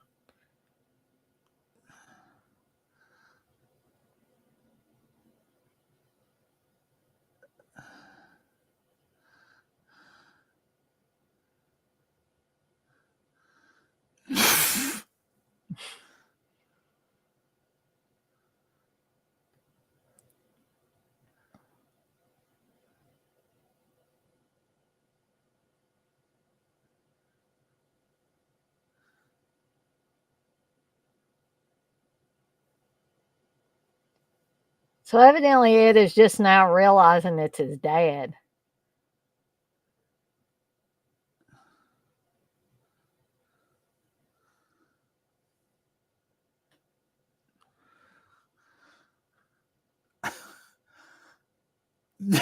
What the hell?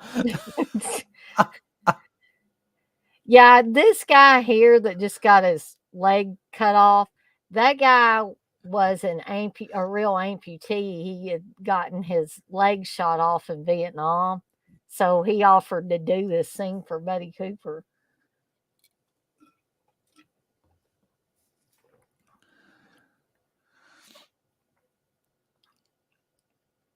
That is one depressing hospital, though. Look at the hospitals are depressing anyway, but the colors in this one. Right.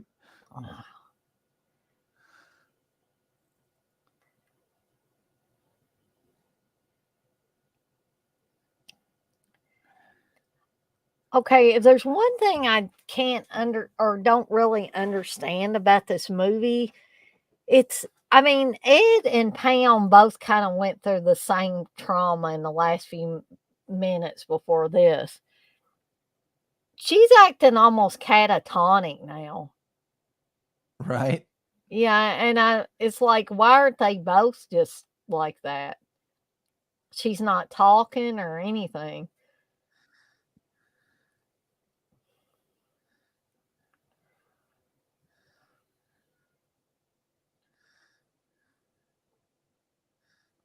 So here's the kind of like some of it's kind of like The bloopers. outtakes.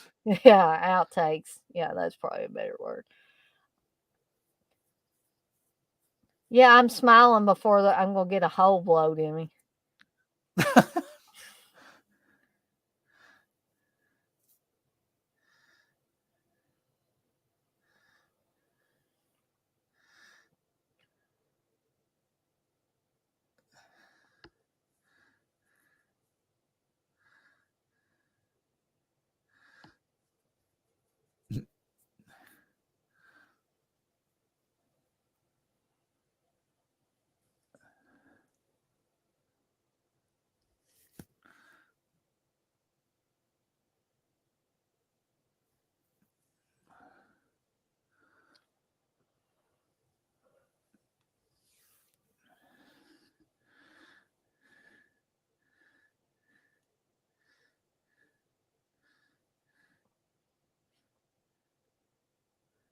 Get to see that motor again.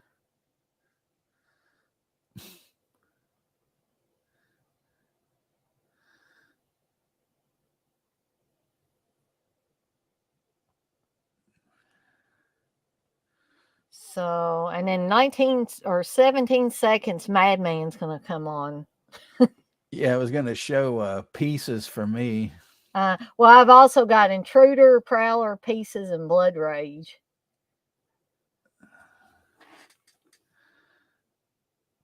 So, what did you think, Texas, after watching it all? Some of the kills and the effects were good, but eh, you know. Yeah, it was just yeah. Yeah, I mean, if that first half hour hadn't been so slow.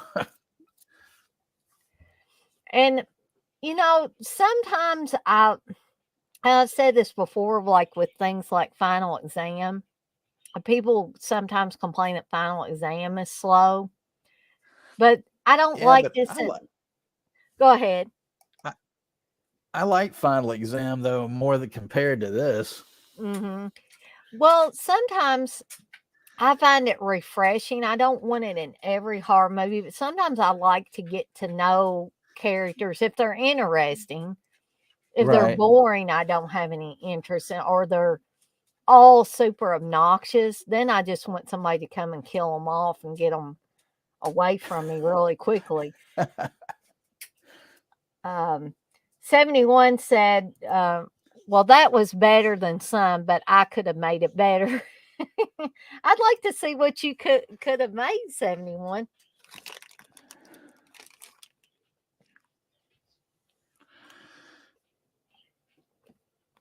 We got about 4 in here right now. So there must be maybe a couple other people watching, maybe. I'll be right back again. Hold on a Okay. minute.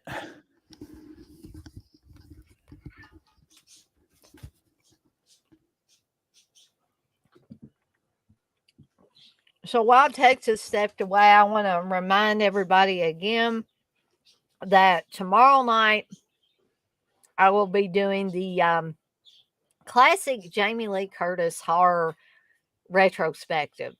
And that means by classic, we are not going to cover like some of these new Halloween movies that Jamie Lee Curtis was in. This is going to be classic Jamie Lee Curtis. I'm talking about Halloween, Halloween 2, The Fog, Terror Train, Prom Night, stuff like that. So you guys can get all geared up for that. I don't know how many we'll have in here because, like Texas said, and he's right, this is the weekend before Halloween. So I'm sure people got a lot of things to do. But the great thing about these streams is that you can always watch them later because they're on YouTube. Hey, Red. And then Monday, I'm going to be doing a special um, Halloween, like from my house, like a Halloween treat type of thing. And it's going to be me just bullshitting, basically. I mean, I might be making chili or something like that. And just we'll just chat a little bit. And I'm planning on starting that about noon Eastern time um, on Halloween because I figure I'll probably be busy later handing out candy to the trick or treaters and all of that. So I want to do my little Halloween special a little bit earlier. Um, let's see, and then this first Saturday in November, we're going to be doing the prom night watch along, and I know everybody's excited about that. Which And one? then, Sorry, I'm back. oh, okay. I was just talking about the prom night watch along the first Saturday in November. And then that first Sunday in November, of course, we'll be having the cruising watch along. Like I said, I got to get my button gear and get that promotion stuff up for that one. And I know Texas, you want to be on that one on the Oh stream. yeah, definitely. Um, I'm not. There seemed to be a lot of interest in the prom night watch along, which will be that Saturday. But I don't. I was hoping we could have a lot of people on the stream for it. But I don't know. I guess it depends on what people are doing that weekend, the first weekend in November. So, um, I guess we'll just have to see how that pans out. 71 says, "Oh yeah, prom night is awesome."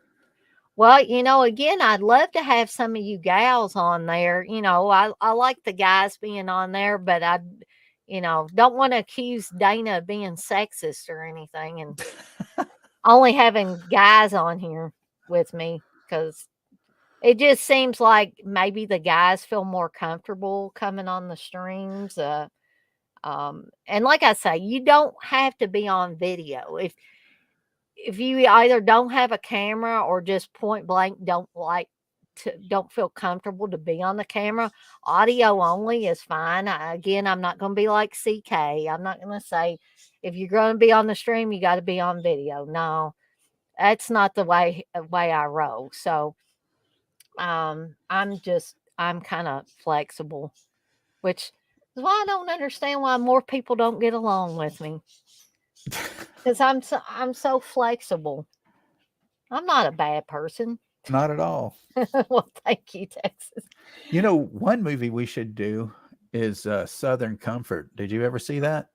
I have not, but I would certainly be willing to do that. I'd probably like to watch it first so I'd know what I was talking about when Oh, I it's did the it's watch along. fantastic. Keith Carradine and Powers Booth. Oh, cool. It's about a military exercise where these guys go out in the Louisiana swamps Hmm. just on a general patrol, and then they get into it with a bunch of the rednecks. But then I don't want to give away the end, but there's sort of like a purpose that these guys didn't know about, and Mm. I mean, it's really good. I haven't seen it in a long time, but it would be a good watch along. I mean, it's not necessarily a horror film, but there's a lot of violence in it and stuff, Yeah, which is I'd be totally up for that at some point. And we got to do, um, was it Bloody Bible Camp that oh old yeah, Curly that's the Jaws one was that old talking Curly about? Jaws, yeah, And he was wants to do. talking about something else too. And I forgot. I'm going to have him remind me. But, I tried there for a while to write things down when people said things, and then I kind of got out of the habit of doing it. So some of these things you guys might have to remind me. Oh, Dana, remember when you said you would do a watch along for such and such? Because my brain is terrible anymore. I We almost have definitely. I Oh, go almost ahead. have to Sorry. write everything down anymore. And I We- used to could remember things really well. We've got to do New Year's Evil as well. Yes, yes, definitely. We need to do New Year's Evil. That was another one that Steve didn't say he never wanted to watch it again. It's not like he hates it, but he said we watch it we only did a commentary once, but he said, you watch that every New Year's Eve. I said, yeah, that's my thing. That's what I like to do. Yeah, I don't, that's one of the few that I always do a rewatch at least once a year. Not necessarily New Year's Eve, but yeah, yeah, I I've like to watch watched it. it other times too, but that's pretty much been a staple for me for a lot of years, ever since I discovered New Year's Evil. And Steve just and Wes or CK's not kidding when he says Steve is a fan of sleep. Steve likes sleeping because that poor man spends most of his free time sleeping, and he says that's what he wants to do. So he's not really somebody nowadays that wants to stay up even till midnight on New Year's Eve, to ring in the new year. He's just totally not interested in it. But like I said, I don't party or anything on New Year's Eve.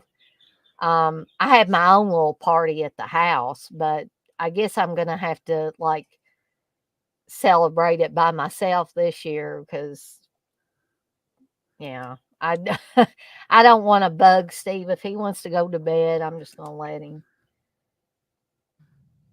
Hey, Blissful. Now we got 7 people in here. Maybe everybody was waiting for me to get done with the movie. Maybe they didn't want to watch the movie.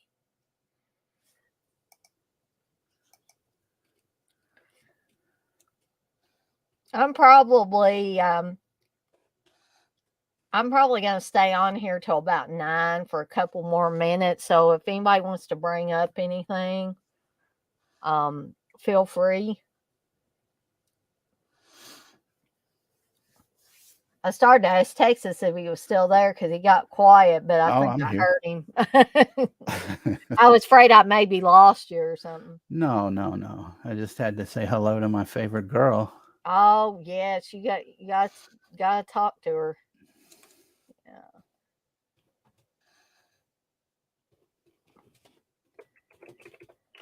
Oh goodness.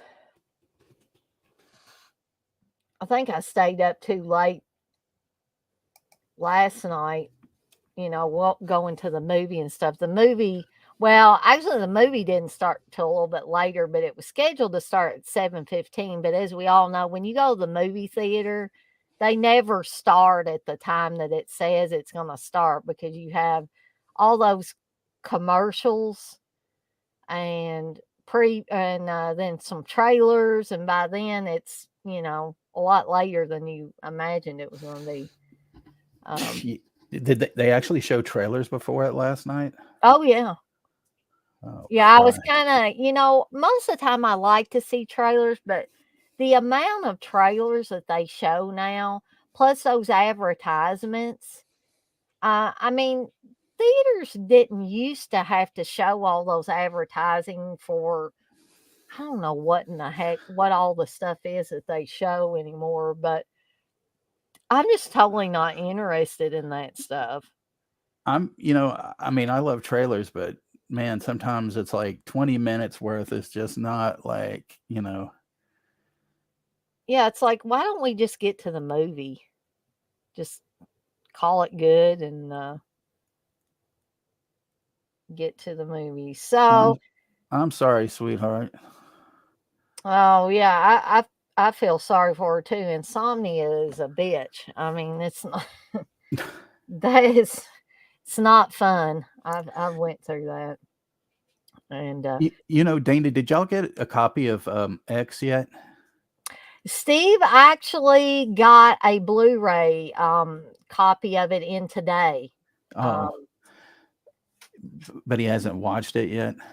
no, is there something like is it got something funky going on with it or? Well, like in the theaters, you know how they had the trailer for Pearl. They did Oh, that's they right. don't Yeah. they don't have it on the Blu-ray, which is I thought a pile of garbage. Yeah, that's stupid. Why would they? I remember you saying that now because you were perturbed that they, which I can't blame you. That's so crazy that they wouldn't do that. I mean, Jimmy and I we went and saw Pearl in the theater, but it was Hmm. so ridiculous, right? Because I saw X in the theater um, with Jimmy, and then uh, this friend of mine, Joe, hadn't seen it, and so I said, "Well, we can watch, my Blu-ray." So he came over, and then, okay, this is such a ridiculous story. He's like, I was telling him one day, let's go see Pearl, and he's Hmm. all like, I don't want to go see that, and I go, why? And he goes, because he goes it's just a story about that girl. And I Uh-huh. go and I go and I'm looking at him, and I'm like, no. And he goes, yeah. He goes, it's about that girl. And I said, no way, you know. And so then the other day he takes me to the doctor, and so when he brings me back home, I told him, I said, hey, I did see Pearl. And he goes, oh, he goes, was it good? And I said, yeah. And I said, but you were totally confused. He goes, what do you mean? He goes, it was about that one girl. And I said, no. I go, it's a prequel that's Yeah. that starred her. Her name is Maxine, so she's like in the next one. And he goes, Hmm. oh, I thought it was about her. And I go, no. I said, Mm-mm. she Pearl was the old woman. and Right. then and then he didn't even realize that Mia Goth played her, Yeah. and stuff. So it was Hmm. so fucked up. And then he goes, oh, I didn't realize that. He goes, I would have gone if I would have known. He's probably not going to want to see Maxine then. Well, no, he will now, He- but he just didn't get it. And I mean, I've told Blissful about him, about Joe. I mean, okay, Dana, this is like so ridiculous. I mean, you'll get a laugh out of this. So, okay, he was my roommate for a while because he was going through a divorce, and I was like, okay, yeah, you can stay, you know, with me, Mhm. you can stay here. And he didn't pay me that much rent, but he would take me places, whatever, if he wasn't drinking. And that was one of the things Uh, that was messed up. But anyway, at the previous apartment, sorry, I was reading with Bliss. No, Jimmy's not that bad. Joe's the one with the needs the fucking chalkboard. But anyway, so well, yeah, maybe Jimmy too. But so anyway, okay, up the street from me where I used to live, there was a corner gas station, convenience store and stuff. So he pulls in this one spot, goes in to get, I think it was smokes and probably some beer or something. And I was telling Blissful about this a few days ago. So he fucking, he gets in the car and stuff, and I had been waiting for him. So uh, there was somebody that had this mini forklift, and it was kind of behind us. And I didn't see it because, I mean, I've just been sitting there. So he gets in, and he doesn't even pay attention, and he passed by it. So, I mean, he would have seen it. So, he turns the engine on, backs up. He's looking back, but he backs up, didn't realize, I guess, it was too close to him. So the two prongs go right through the back windshield. It just blew the whole thing out. And I'm like, thank God, like he stopped, because he probably could have killed the both of us. Texas, I'm sorry. I think I missed like a minute or so of your story because it just kicked me out of StreamYard. I just now came back. Oh shit. Okay. So you were talking about this forklift thing. Yeah. Uh, So he would have seen it walking by it, and he uh-huh. didn't pay any attention. So the next thing he does, he starts the car, he kind of looks back, not all the way, and then boom, blows the fucking back of the windshield out because he drove right into the fucking thing. Oh my God. And I swear to you, I was just like, what the fuck? You know? And I was actually kind of like, oh my God, I can't believe this happened. But then in my head, I'm just like, you stupid idiot, Oh my goodness. Oh, yeah. Well, that sounds like some of the stuff, like, I hate to talk about Steve, but in the past, he's done things like, it's like, really, Steve, are you not paying attention? Like, he, I think he had his, I think this might have been when he had his Jeep.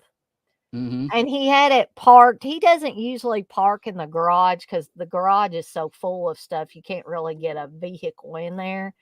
But he had it pulled around in back of the house for whatever reason.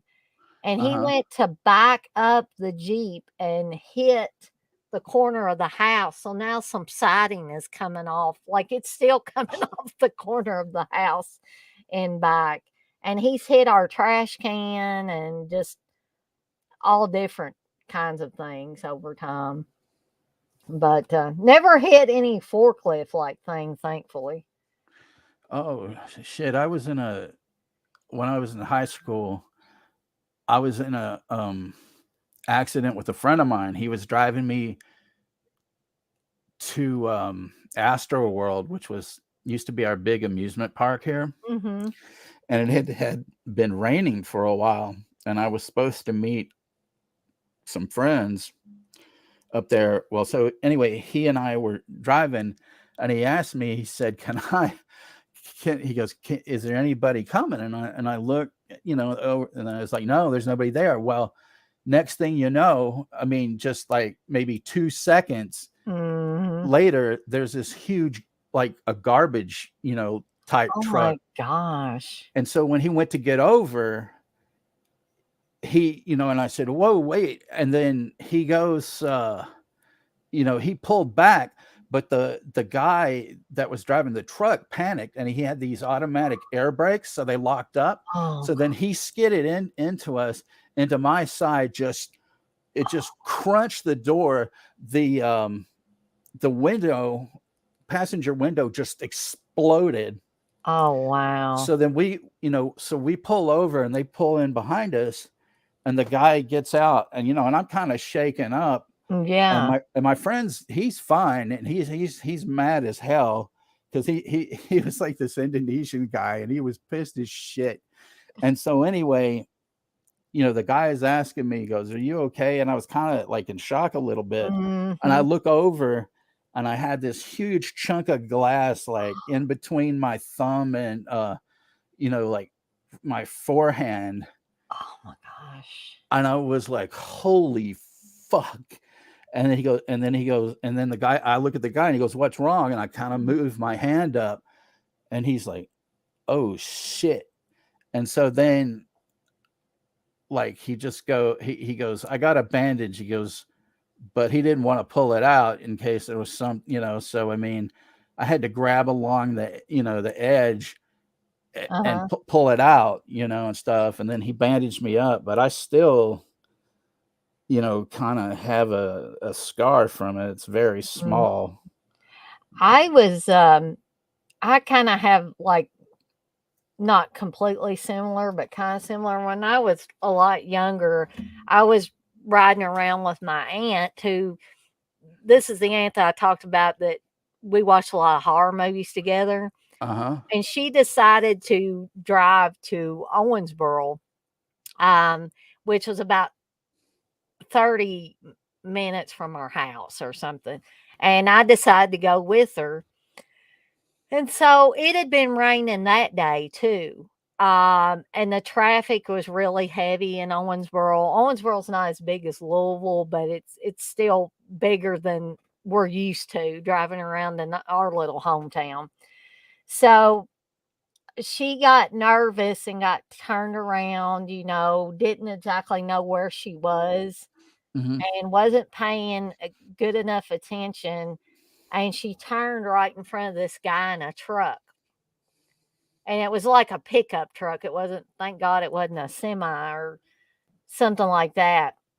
And he hit us. And I tell you, I was in shock after that too. And I'll tell you how I realized I was in shock later. But when it happened, it was like I could not hear anything. I didn't hear the impact, Hmm. but all of the glass in her car windows busted out, all of it. And I just remember instinctively putting my hands in front of my face because there was glass flying towards my face. I Oh, couldn't hear anything, but I just saw glass. And I don't know if it was, when people have traumatic experiences. I had never had this happen to me before or since, but it was like I went deaf during the accident. hmm. So then when the wreck was over, I guess my glasses flew off during the impact and I couldn't see very good. And I was raking my fingers through broken glass trying to find my eyeglasses. And I looked down and my hands were just streaming blood. Oh, Jesus. And that's how I knew I must have been in shock. Because why else would you go rake? I was like, I can't find my glasses. And I was just raking through glass. So I didn't really get hurt in the accident, but being Right. in shock, I wasn't paying any attention. I just had to find my glasses and, hurt my hands that way. But there were people that saw the accident and they told me and my aunt, we don't know how you come out of that alive.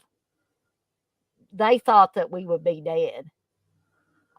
So thank God I didn't know how bad that accident was. But Yeah, I've been in quite a few accidents in my life. I remember one time I was about 7, I think, either 7 or 8. I believe I was 7. And my mom and stepdad and I were coming back from the drive-in, mhm, and all I can remember was my stepdad had this. Uh,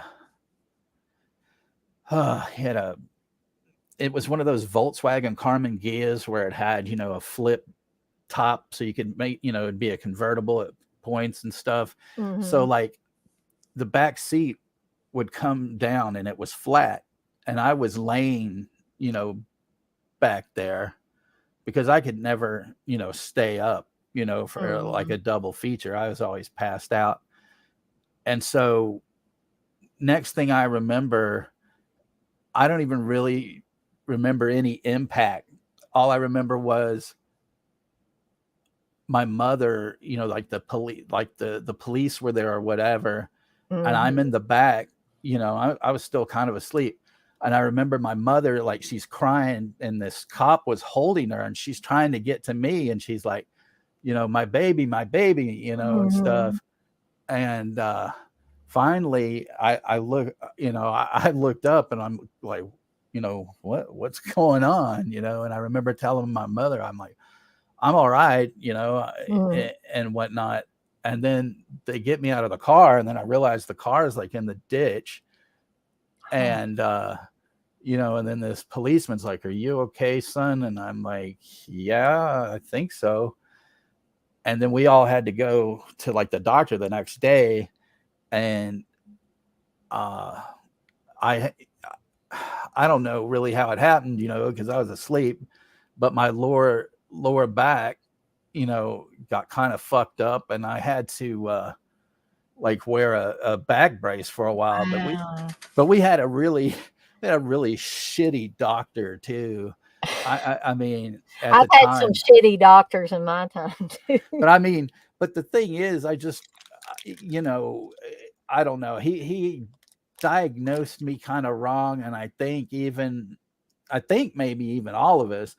And then the kicker to the damn thing was 2 weeks later, we had been kind of house hunting, Mm-hmm.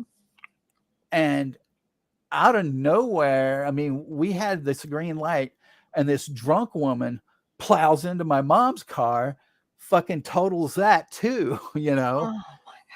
Yeah, and I mean, it, and she was, this bitch was drunk because I remember this cop trying to, talk to her, and he was asking her if she was drinking, and she's, oh no, sir, and she's shoveling mints in her mouth and stuff. Yeah, sure you're not. I Oh. mean, oh fuck. Blissful says, Dana, your guardian angel was working overtime. Yeah, somebody ought to pay the overtime to my guardian angel because, yeah, I agree. There was another, I guess you could call it an accident but I was not real young, but I was kind of young. I was probably about 6, and I don't really remember a lot about this incident, but I say I was 6 because my mom was pregnant with my brother at the time. And so we had these trucks that they called coal trucks. And they basically would take coal back and forth and way back when. And they were as bad as semi trucks. And if has been a semi truck driver, you are now, and you hear this, please don't take offense. I'm sure you're all not that way, but I've seen a lot of semi truck drivers be reckless. Well, these coal truck drivers were reckless, and they didn't care about anybody else on the road but themselves. And after this happened to my mom, my dad was really pissed. And several other people in the county were pissed, and they went to like a town hall meeting and complained about it. But what happened is my mom was driving out in the country, and I guess we maybe had been to the grocery store or something, and she was driving us back home. And one of those damn coal trucks came and ran my mom completely off the road. I mean, she had nowhere else to go. He was practically pretty much on her side of the road. And he just kept pushing her over until she had nowhere to go but in the ditch. And mom said that I went in the floorboard. And to top it off, she was pregnant at the time. I mean, I don't understand why these truck drivers have to be so reckless. And I've also heard of several people that I knew in the county getting killed by semi truck drivers that weren't paying enough Mm. attention. One lady got her, thank God I didn't see it, but I heard this one lady got decapitated being in an accident with a semi truck. And then another lady that I knew that had been in my computer classes. Mm-hmm. And I actually went to her house too and like cleaned up her computer for her, showed her and her husband some things on their computer and how to do some things. But I got really close to her. She was a really sweet lady, but she was with her grandson driving around the county, and a semi truck ran over them and killed her, and her grandson had to see that. Um, so it's just terrible, terrible things. Um, yeah, I'm thankful every day that I've had certain things happen, but I'm still here. Um, Bliss, will you say the big trucks drive crazy around here? I think they drive crazy everywhere, unfortunately. Hey, sweetheart, should I tell Dana that story about my mom? The one about the when we saw that one accident and what my mom did.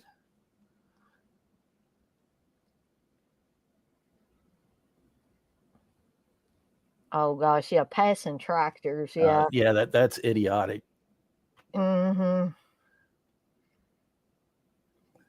But I probably Steve would try to pass a tractor. I would imagine he's so impatient. Okay, Dana, this will kind of lighten it up a bit. So, um, I don't know if you've ever heard of Del Taco at all. It's kind of a I think so. Yeah. they yeah, I mean, they used to have some here, and I worked for one for a while because my first couple of jobs I worked for fast food places. Mm. And so anyway, my mom was picking me up from work, and it's on this like major street, and and it faced that way. So anyway, we get, she comes and picks me up, and as we're about to get into the car, you know, we hear this guy screech his tires. And we're looking, Mhm. and he did this on purpose. It was like a yellow, it was like a yellow light, and he had time to go through it, but he did this on purpose. He stopped real quick so the guy in back of him would hit him, because I don't know if they still have this law in the books, but like if you hit somebody from behind, and if it's Mhm. even not your fault, you're still at fault for it. I It's think that yeah, I think that's still a thing. so anyway, so this guy gets out and he's telling this guy, he goes, "You son of a bitch, why don't you watch where you're going and all that?" And then he tells him, "Go pull around the corner." And so my mom, she's furious and she's get in the car. And I'm like, okay. And so she had this rental car because she owned a Cadillac, and it had gotten stolen actually several times. So this is one of the times it got stolen. So she has this fucking rental car. And anyway, so she pulls around, the other side of the parking lot to where they're pulled over on the side of the road.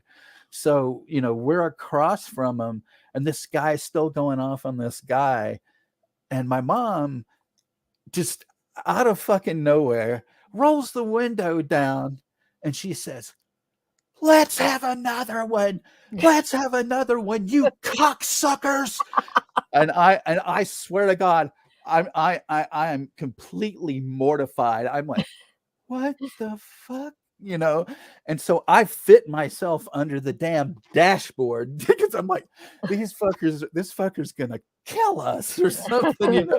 And I'm like hiding under the damn dashboard, and my mom just peels out. And I'm just like, what the, I was like, what's wrong with you? And she's like, that pissed me off. And then, so for years, I would tell people, I go, my mom did this. And my mom was like, I said no such thing. I never did. And I was like, oh my God. So finally, you know, down the line, another time, a bunch of people over at her apartment, and I'm telling this story. No, I didn't say that, and I never would. And I said, "Look, you told me never to lie, and you've been lying about this shit for years. You did it." And then she finally just kind of breaks a smile, and she says, "Yes, yes, I did." And stuff. I know I got usually I don't get hateful and yell at people or do, any hand gestures or anything, but one time, and this was not very long ago, that me and Steve were headed home, like from groceries or doing something, and some, and I'm not saying this because it was a woman. If it had been a guy and did this, I would have still been mad. And so this woman almost pretty much cut Steve off and like almost runs right into the side of his vehicle. And I did flip that lady off because I was mad, because Mhm. people just don't have any, again, they think that they own the road, they can do whatever, and it doesn't matter. And I told Steve, I looked over and she had, I don't think she had kids with her, Uh-huh. but I noticed that there was a car seat in back. And I'm like, why do people drive like that? Those kind of people don't even need kids. Because if she had had a kid with her, she would not only be endangering us and herself, but she'd be endangering a child as well, driving like that. And we see all kinds of stuff in Louisville, all kinds of crazy stuff. I know when I was working downtown, when I was working for the library, the bus had let me off and I was walking to work. And I reached one of the crosswalks, or I was almost to a crosswalk. And there was a guy riding a bike on the sidewalk. For one thing, he shouldn't have been riding on a sidewalk. And then there was another a guy in a wheelchair. And the guy on the bike was young. He didn't look like he had any health problems. This other person in a wheelchair was clearly disabled. And he come just racing down there and almost ran over that person in the wheelchair. And then had the gall to scream and yell at that person in the wheelchair, say, "Get out of my way, man. Next time I'm going to run over your ass." And that's the kind of stuff I see in Louisville all the time. It's just insane. And I'm sure in bigger cities like New York City, it's 10 times or 100 times worse. But it's just craziness. I don't understand people at all. Um, Well, but oh, it happens, you know. oh, I mean, have you ever seen anybody almost run over somebody in a wheelchair with their bike and Oh, then scream at them? not their bike, but I've seen you know, uh, just idiotic, you know, stuff. People almost mowing other people down, and Mhm. I oh had man. I had a lady scream at me one day, and she was obviously had some mental health issues, and she must not been on her medication or something because she had been on the bus with me, and then she got off at a stop before I did. And so I was walking down like one of the main streets here in Louisville downtown, and I saw that lady again, and I learned, don't talk to these people because there's something wrong and it might be dangerous. But I didn't know any better at this time. And she was, kind of like fussing and talking really loud. And I thought, and saying something about somebody better leave her alone. And I thought maybe somebody was harassing her, and all I said was, I said, "Ma'am," I said, is somebody bothering you? Do you need some help?" And she turned on me and started cussing and talking about, this was when that thing happened down in Florida. Hmm. Um, I can't remember exactly what happened. It was some big blow up down in Florida. And she started screaming about fuck Louisville. And she has family down in Florida. And I was like, "Okay, ma'am," and I just went I just got out of there because I was like, I thought she was really in trouble, you know? Um, and so I saw that woman one more time on the bus, and she was screaming at some guy who had aviator sunglasses on, Hmm. and she just let loose on him and said that only certain military people should be wearing those. And he's like, "Well, I need these." And she was like, "Get out! Get out!" She just starts screaming at the guy, and he's like, "Okay, ma'am, I'm sorry." But and then I hope nothing bad happened to the lady, but it was just, I don't know. Like I said, I saw her a couple of times, and that was enough for me. I'm gonna get rid of 18 sex whatever XYZ that wants to show her pictures, or maybe it's his pictures. I don't know. I just figured it was a woman.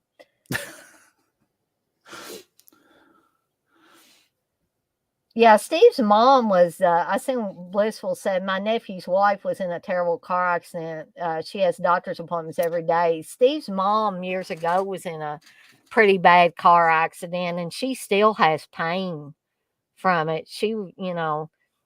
I'm surprised she didn't get like addicted to pain medicine at one time, because she was just almost in pain all the time from that. Yeah, she sent me pictures, and it's absolutely like deplorable what happened to her um, niece-in-law, I suppose, or just say her niece. It just awful. Mm. Um,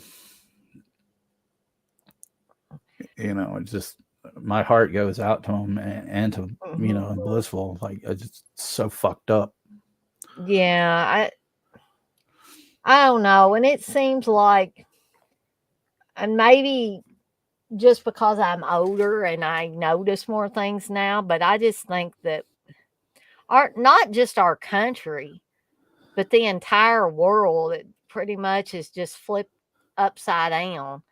And I know other countries talk bad about the United States, but I'm sure that there's just as bad of things going on in other countries. Maybe they just don't, it doesn't get publicized or anything like that. And I'm not talking about like terrorists cutting people's heads off and things like that. I'm just talking about the way we treat each other, and and just, I don't know, people just can't be nice anymore.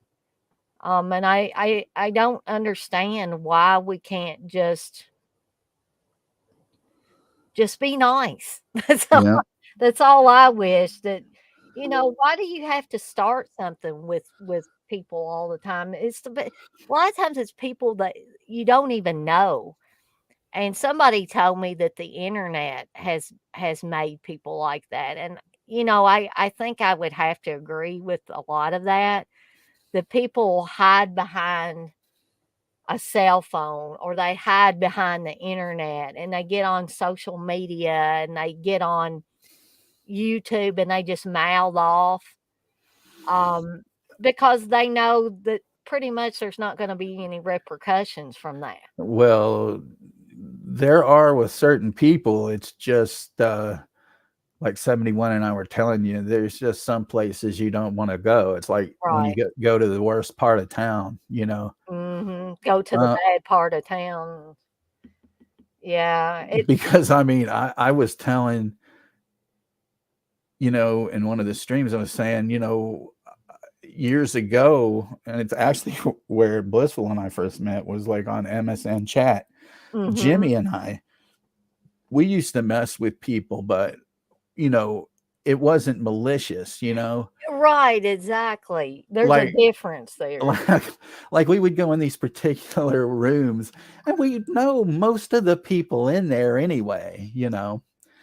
And like Jimmy would go in there and he'd say something like, anyone in here want to shave my back? And then, I would say, something like, any of you women in here want to have sex for a Klondike? But I mean, it wasn't, but it wasn't malicious. And half the time, like I said, they'd know us and stuff. They'd be like, oh, fuck you, or whatever, But if and you stuff. said that now, like, somebody would just completely go off on your ass. Oh, yeah. Um, because people, that's another thing. Nobody has a sense of humor anymore. Everything they take everything as an attack, Yeah. on them or a certain group. When did we all become such whiny babies that we couldn't just take a little, ribbing, you Hmm. know? Because, like, in here, like, Dirk will come in and say something, or you will say something like, wolf cop hate or something like Right. that. And instead of me getting mad and just unloading on you, I think it's funny. Well, I yeah, so because I'm not saying anything in a hateful way. I mean, exactly. it's like, oh, you hate Wolf Cop? Well, fuck you then, or something like that, And, Yes, well, hold on. Yes, baby, that's when you were Emily Rugburn. So, okay, go ahead. no, I'm just saying, and like when Dirk comes in here and he says, something about Dana needs to watch Hereditary Yeah, or well, you something do about the actually. Evil Dead remake and all that, I laugh because to me Well, it's funny. I know that you don't like that remake, and I know, and but I would never be like, oh, Evil Dead remake hate, because I mean, Evil Dead is your favorite series, but I mean, I do like the remake. I like it because Mhm. it was done differently, because I really would have not liked it if it was just kind of the same thing redone, and stuff. Right, and I get that, and I don't begrudge anybody liking it. I just what I like to do in here is kinda have a healthy debate, just a Hmm. little push and pull, a little tug of war. It's like and I like to ask questions, like, when I have old Curly Jaws on here, I'm like, "Okay, I wanna hear why you like this." Just, and maybe that'll help me, understand, and I think when people explain it to me that way, it does help me understand, Well, and, I'll tell you the reason I like Wolf Cop is because I think it's fucking hilarious. A guy that's a cop and he's an actual fucking werewolf.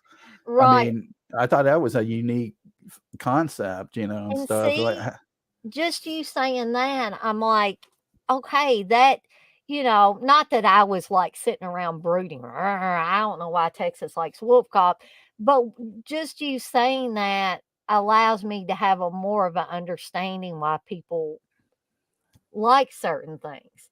right. Um, but I love having old Curly Jaws on here because he just like he freaking cracks me up because He's we can just bounce things off of each other all day long, we could do that.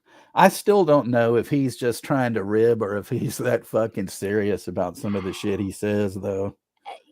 I used to wasn't so sure that maybe he was just trying to yank our chain a little bit with some of this stuff, but I really honestly think a lot of it is that big, huge generational gap that most of us have with him. He is young. Right.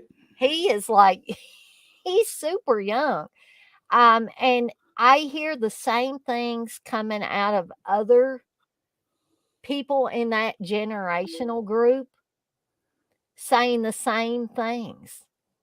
I mean, and so it's gotta be mostly that. And it's like what I told him the other night. The landscape has changed.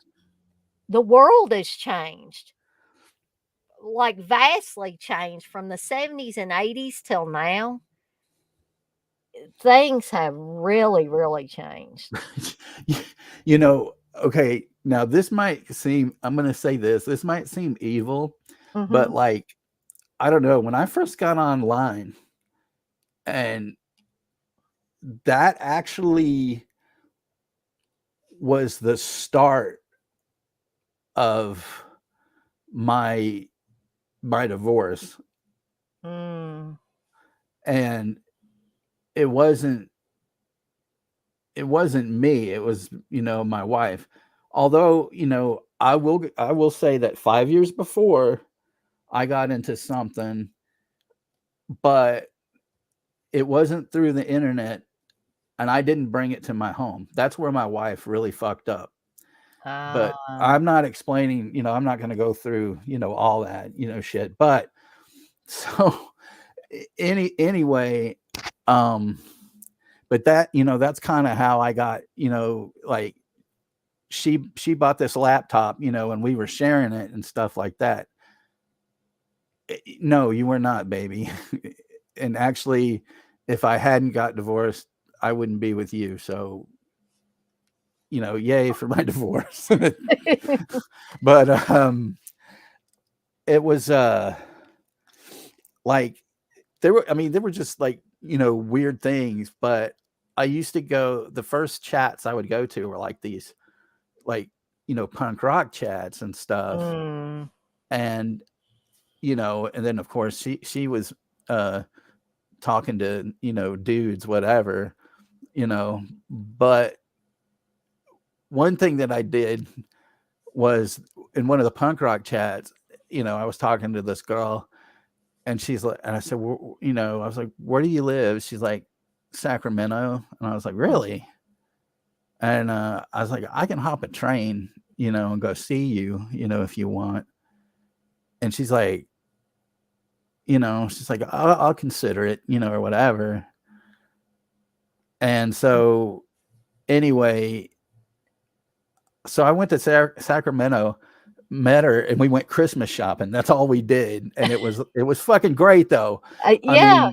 mean, she was a bit younger too, and I wasn't gonna like be like, oh, geez, I mean, but we became really, really good friends. But it was so Mhm. funny because we're like shopping, and she goes, we're like in this music store, and she goes, what? She goes, I'm gonna buy you a CD for Christmas. I'm like the hell you are. And she's like, no, seriously. And so she's like, you pick something. And so I was like, okay. And so like I go here. She goes, what else? And I'm like, no, no, no, no, no, no, no, no, no. You said one. And she goes, no, no, get something else. So I did. So then so then we went to this bookstore, and I found two books that I liked, and I said, there you go. And I'm like, and so it was cool. We exchanged gifts and whatnot. Um, but like, it, it just, after I moved, here and stuff, and I got my first computer, I would, I could be like, like I said, really goofy, but sometimes I could be an asshole, but not to the extent that, I was going out and, like fucking with people Mhm. really bad or something like that. But there was one time, me and Jimmy, and this is maybe this might have been the worst thing that I did, but this woman started yelling at us. I don't know, about something. It was so stupid, Uh, and she's like, you should be ashamed of yourselves and blah blah blah. And so I've got Jimmy and PM, and I said, "What the fuck is she talking about?" And he go, and she goes, really. I mean, it was like we were joking around, but we didn't say anything really bad. But she was like really going off on us. So I mhm. said, so I go and I go, I said, I'll fix this. And then I forget what Jimmy's nickname was at the time, but I said, hey, so and so, did you hear about I just made up a couple of names. I said, you hear about such and such's wife, Nancy? And he goes, no, what's up? And I said, she's got cancer. Uh-huh. And that woman, all of a sudden, she's like, oh my God, I will pray for your friend. And I am so sorry. She just switched gears, huh? Uh-huh. But I told him, I said, watch this. I said, she'll totally change her fucking tune. And sure enough, that fucking did it. I was just like, I But said, that just like that kind of stuff, like not what you guys did, but what this woman did, like all of a sudden they get religion all right. when somebody starts talking about, something serious like cancer or something. But, if you're just, talking about whatever, movies, music, whatever, somebody will just go crazy on your ass. I mean, and then they can just switch like a I hate that kind of business about it's just like a light switch. Yep. They can turn it on and off whenever they want to. And that to me is not a genuine person. That's just a person that's just changing their attitude in a fake way just to, I don't know what they're trying to do to make it look like I'm not just a crazy ass, that, that I'm sympathetic towards other people. But how can you go from 0 to 60 or 60 to 0 in like 2 seconds? It just doesn't it doesn't gel with me. But for all the bad things about the internet and bad things with social media and things like that, I always say that, and Steve and I have talked about this, if there was no internet and there had been no dead pit, and of course, CK's gonna love this because he likes to take credit for people getting in relationships that had some kind of connection somehow with Hmm. dead pit.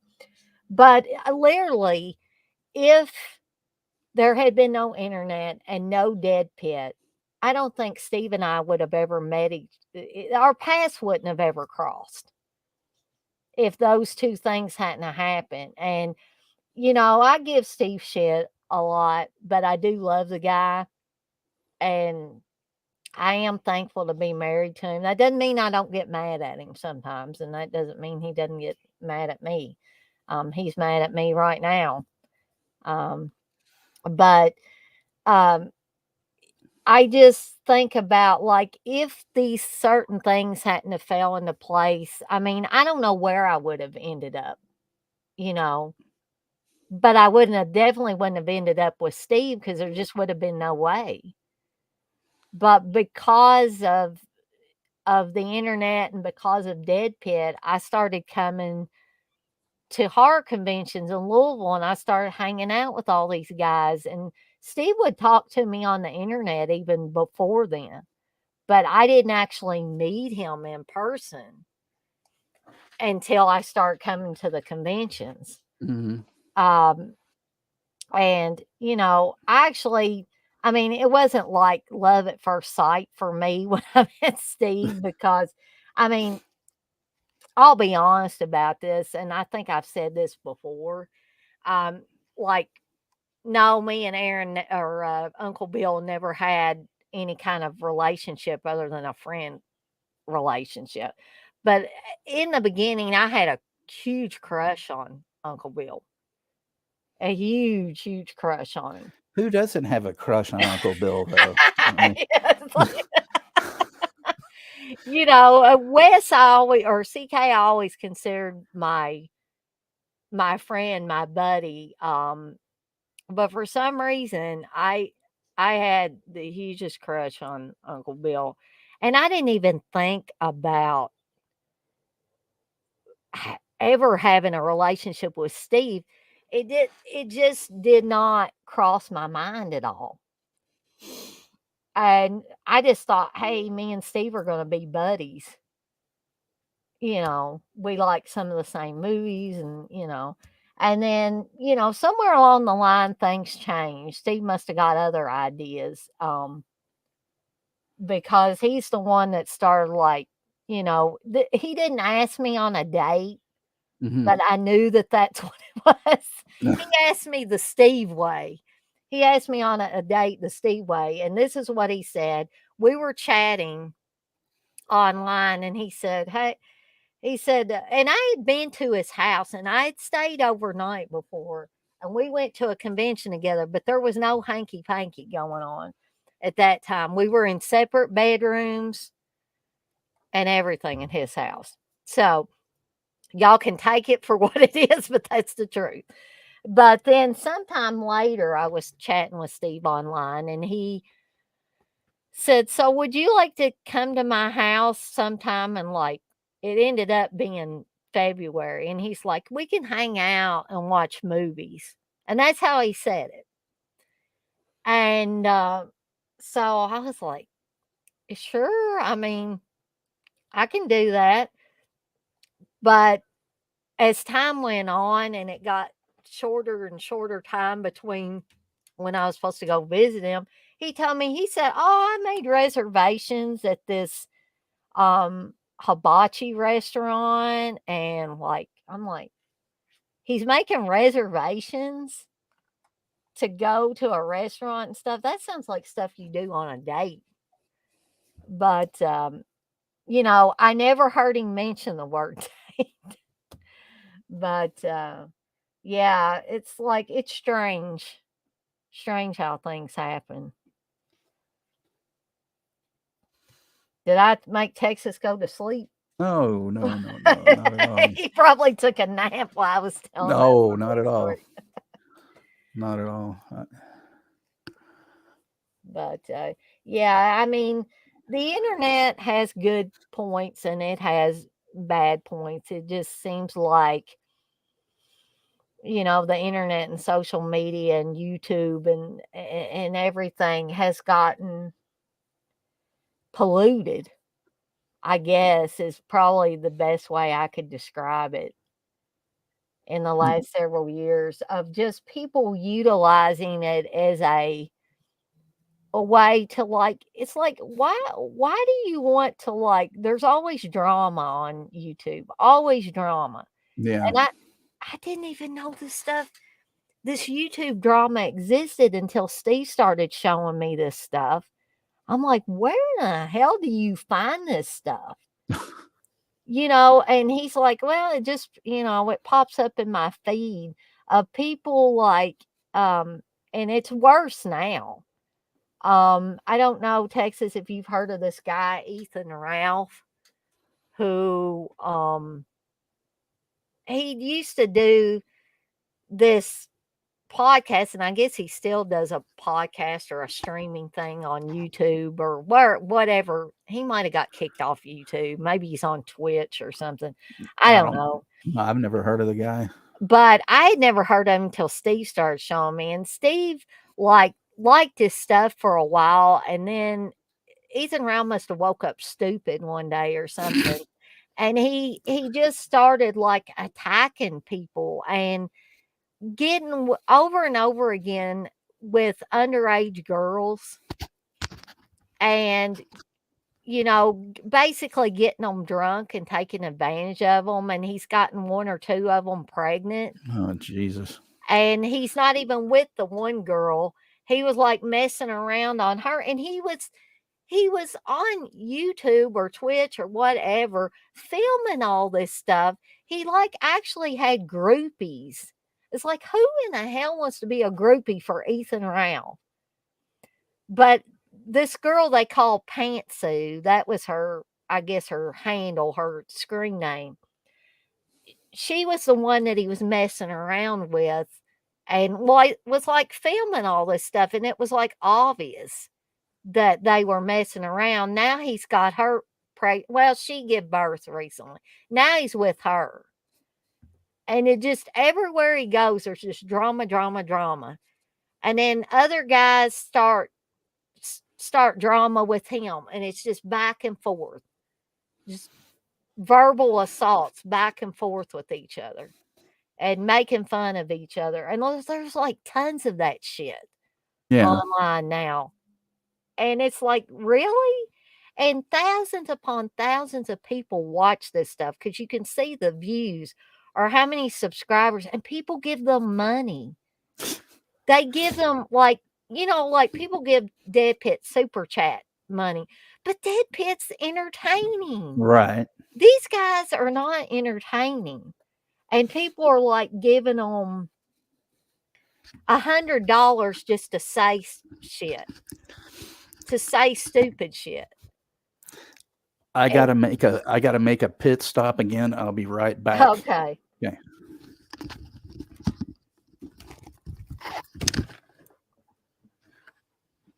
Yeah, blissful groupies. Yeah, that's the best way I could describe these Ethan Ralph chicks was groupies, very bad groupies.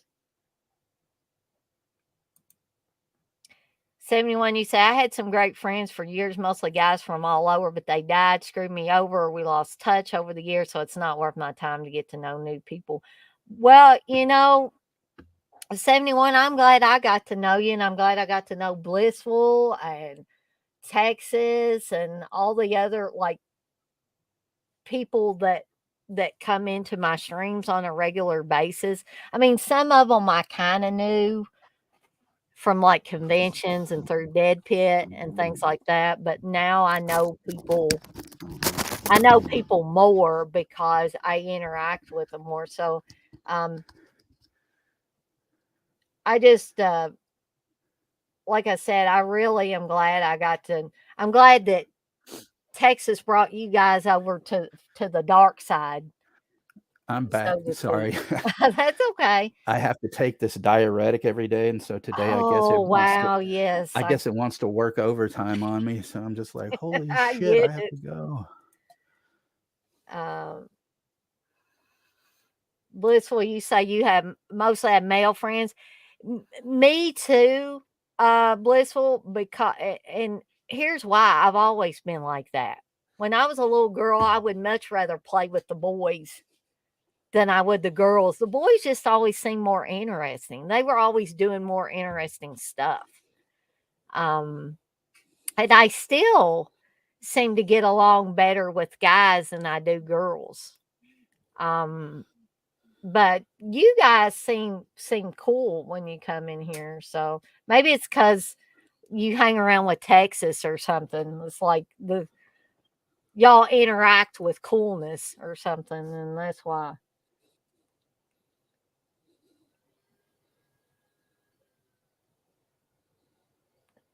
YouTube is different, 71.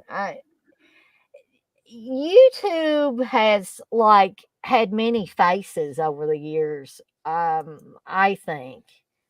I started out not knowing a whole lot about YouTube, and I had, I had a channel for a long time. I had an old channel, but I didn't really put anything on there. I didn't start doing stuff on a more regular basis until I started talking more to the Dead Pit boys. And Texas probably doesn't remember. Texas, you don't remember J Dog, do you? No, Okay, so that was a little bit before your time. J Dog is a Canadian guy, and he's really cool. I spent a lot of time talking to him on I think it was MSN Messenger that I talked to J Dog on. And he like gave a challenge to like the Dead Pit boys and also anybody else that like listened to Dead Pit at the time to show their poster collections. mm-hmm. And so he did that, and then like I think that CK and Uncle Bill did multiple poster videos over time.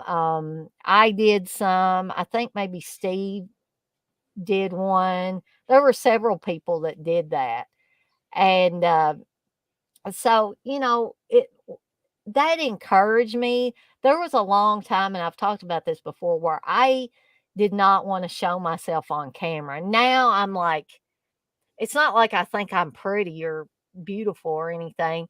I'm just here.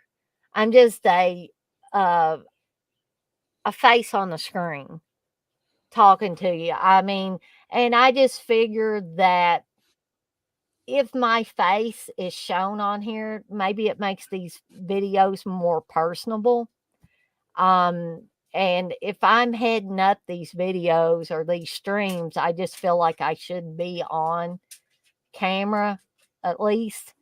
Um, which is why I say the rest of you guys can be on camera or not be on camera, whatever you choose. But I feel like since I'm the main per- person in here, that I should at least show my face. Um, but when I was doing just videos that I would just upload to YouTube, a lot of times it would be just my hands with movies in my hands, DVDs, Blu-rays a little bit later, and I'd just be talking about them. Kind of like when I get on here on the streams and talk about different movies. Um, but I was on screen very little.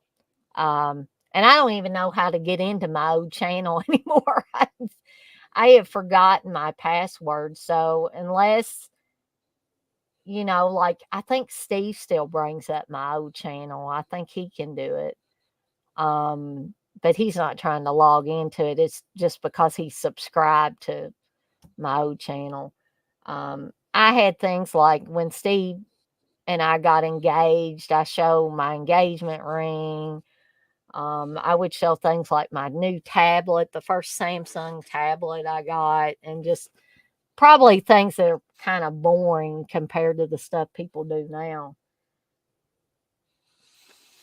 Yeah, Blissful, that would be a good idea.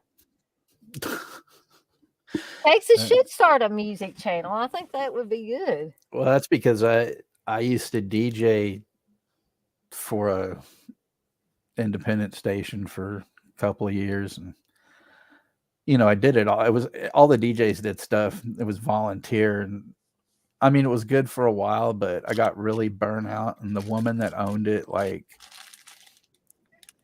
my last straw with her was, she said, "Well, well, actually, I'll go back a little bit. I won't keep this long winded, but I wanted to do something, completely fucking different from what everybody else was Mm. doing because they were just playing shit that you could hear on the radio anyway." And I was like, what's the fucking purpose of that? It's like, no, no, no, no, no. So it took a lot of people, except for Blissful and a few of my friends, to grasp, what I was doing. And then finally, people started understanding, okay, this is, I mean, like if somebody said, oh, I want to hear such and such, if I had it, I Mhm. would play it, but I wasn't gonna, I wanted it, I wanted to grow an audience and but I wanted something different. I wanted to play stuff that nobody would always hear all the time, more like, a college radio DJ or something. Right. And so anyway, though, and it kept going on and on and on. And finally, they were telling me, and they were telling me, they're like, well, this doesn't fit, what we do. And I'm like, well, if you don't like it, cool. I don't give a fuck. I won't do it, And they were like, no, I mean, we think you have something, but, and I'm like, nah, nah, nah, nah, fuck that. I mean, it's like, if you don't want me, I don't give a shit. Mhm. And so they go, well, we'll see if your numbers get gain and this and that. And so then, they started doing it. And then she was kind of like, there were a couple of songs that I really liked that you played today. Can you send those to me? Cause I want to play them on my show. And I'm like, yeah, fine, whatever. Mhm. And so anyway, at this one point, she's switching schedules around and all this kind of shit, which I didn't care. They had me doing a show like Sunday mornings from like 7 to 10 or something like that, or might have been 8 to 12. I don't remember. But the guy that was the lead in for me was really cool. And so Mhm. I was like, he was only on one day a week because he was barely around. So I was like, this guy is cool as fuck. So I don't mind going on after him, and stuff. And then so then he left because he just, he had, his work and whatever. So she's switching all this shit around. And so then she's like, okay, look, this is what I have you for on this schedule. And I said, okay, because usually they'd have me late nights, but they started Mhm. putting me on during days and shit, which was fine, which is I like better. I didn't mind the late shows because late shows nobody was hardly listening, and I could rant, say whatever the fuck I wanted to say. Right. And so I told her, I said, yeah, I said, this is good, but I said, I can't do this Wednesday. I need this Wednesday off. Okay, no problem. She puts the schedule up and I'm on Wednesday. Mhm. And I said, no, fuck that. And so then the woman that was kind of under her, I said, look, I told her I couldn't be on this Wednesday because I have, something important I need to do. And so that lady goes, okay, I'll find somebody to take care of it. And I said, well, she's really pissed me off. And I'm thinking about, just saying, fuck this. And she's like, no, no, no, no, no. Look, this is what we'll do. Take a couple of months off and come back. And I said, okay. And I said, that's my out, basically. So Mhm. I never went back. I just said, fuck it. I was like, but I've been looking to just trying to, do something on my own. But I don't know if I want to put it on YouTube because of copyrights and all that shit. Yeah. I'd have to figure all that out. But if not, I'll just get some software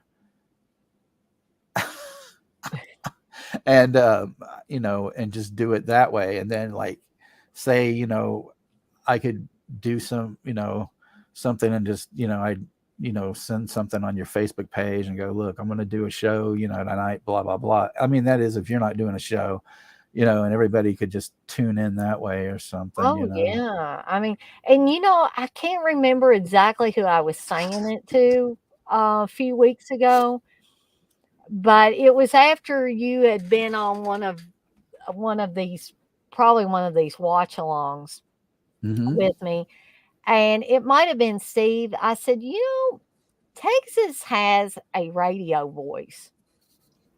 Not too many people have what I would call a radio voice, but you do. You have that perfect voice for doing radio.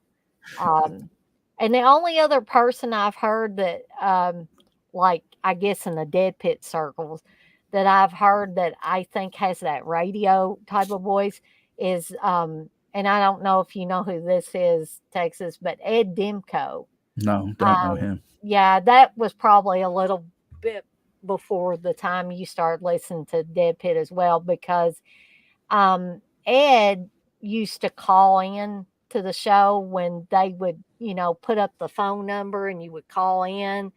Now they do more of like the internet type stuff, but when I first started listening to them, they would have call-ins, and it would usually be, what was it? Was it Thursdays? I think it was Thursdays, Uh-huh. where you could call in and Wes would put his, I guess it was his home phone number up there. And you would call that, and if you got lucky, the boys would pick up. And I tell you, I called in one February. I think it was February, and they were doing a Friday the 13th special. I was like, I don't know if I'll get through, but I'm going to try to call, because I want to talk to them. This is before I talked to them in person at a convention or anything. It was real early on. I mean, they knew I was Evil Dead chick. They knew who I was. So I called in, and like they picked up. Like, I think maybe CK answered, but I can't remember. I could be confused. Maybe Uncle Bill did. It seems so long ago now. But and CK probably laugh, and Uncle Bill probably laugh too. But I was nervous. I was shaking when I was like, oh my God, they picked up. These guys were like celebrities for me at that point in time. It's like I never get through, trying. I remember when Stephen King was on Larry King Live like years and years ago. And they had the number where you could call and talk to Larry King and Stephen King.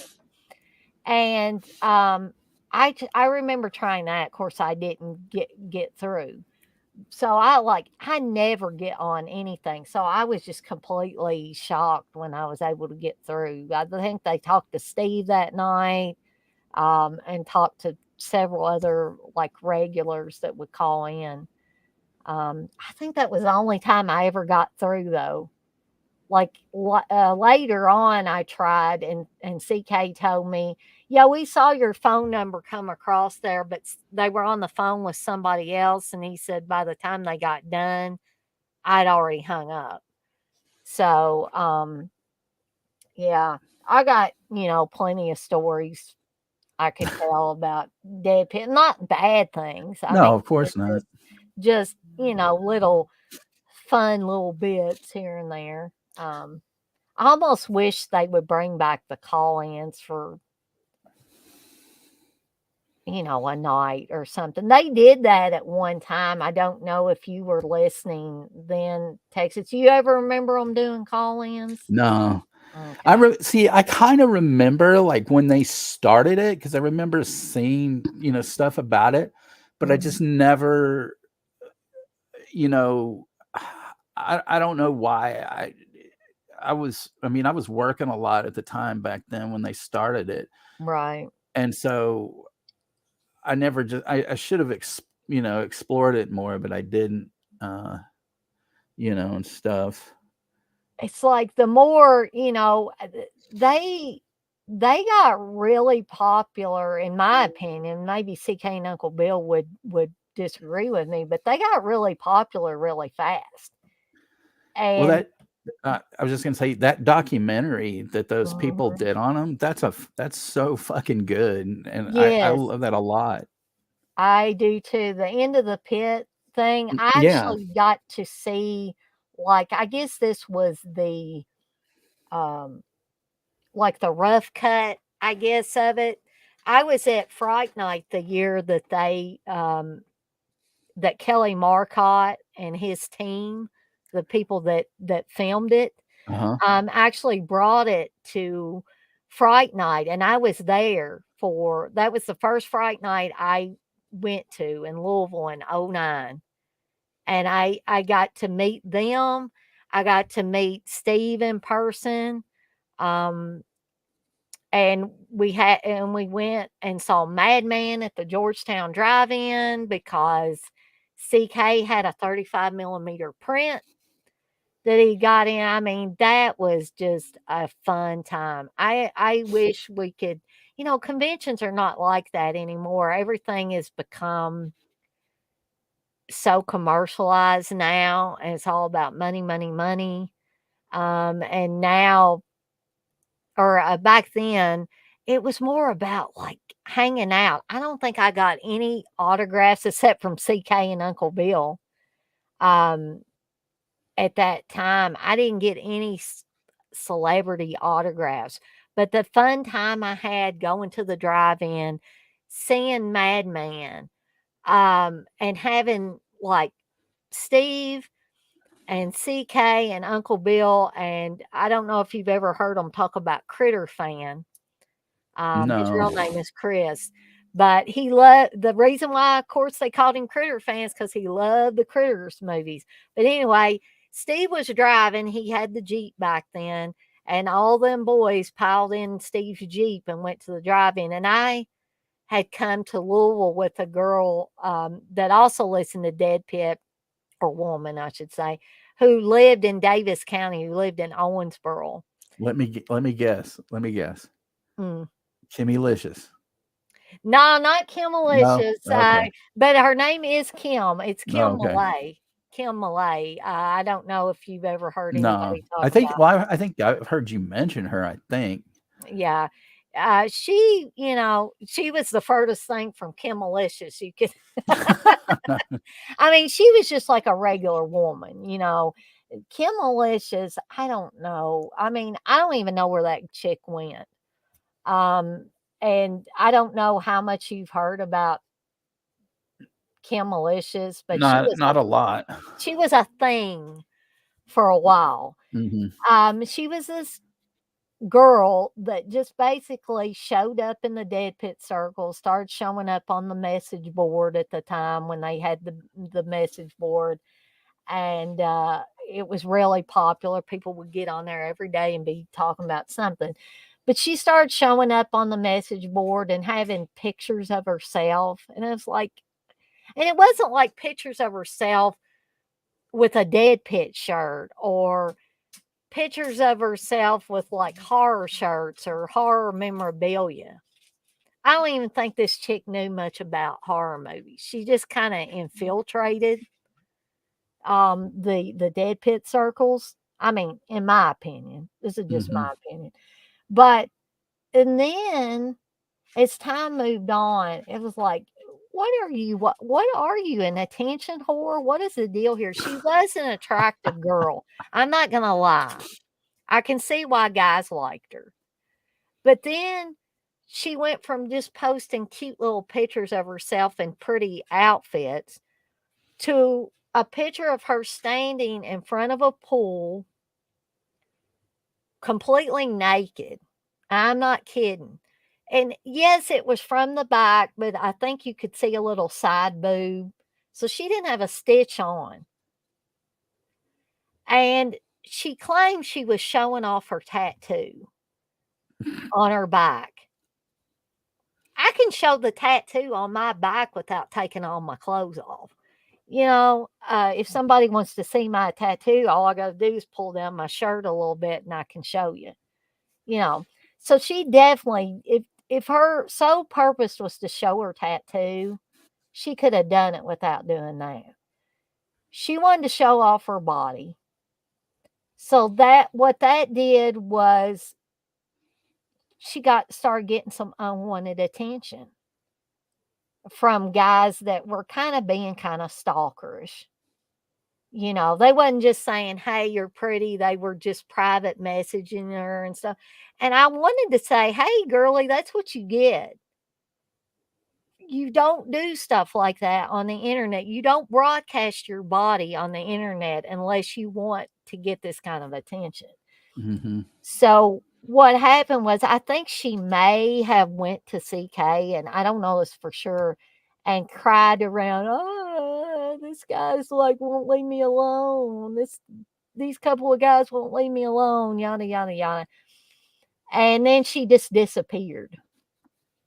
I don't know where she went to. Um her page, her profile is still up on Facebook.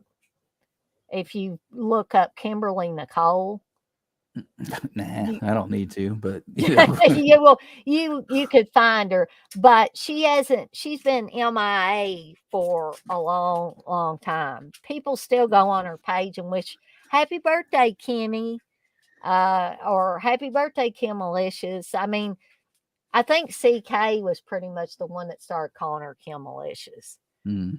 And then that just caught on, just like them calling me Daner. That kind of caught on, and I don't care.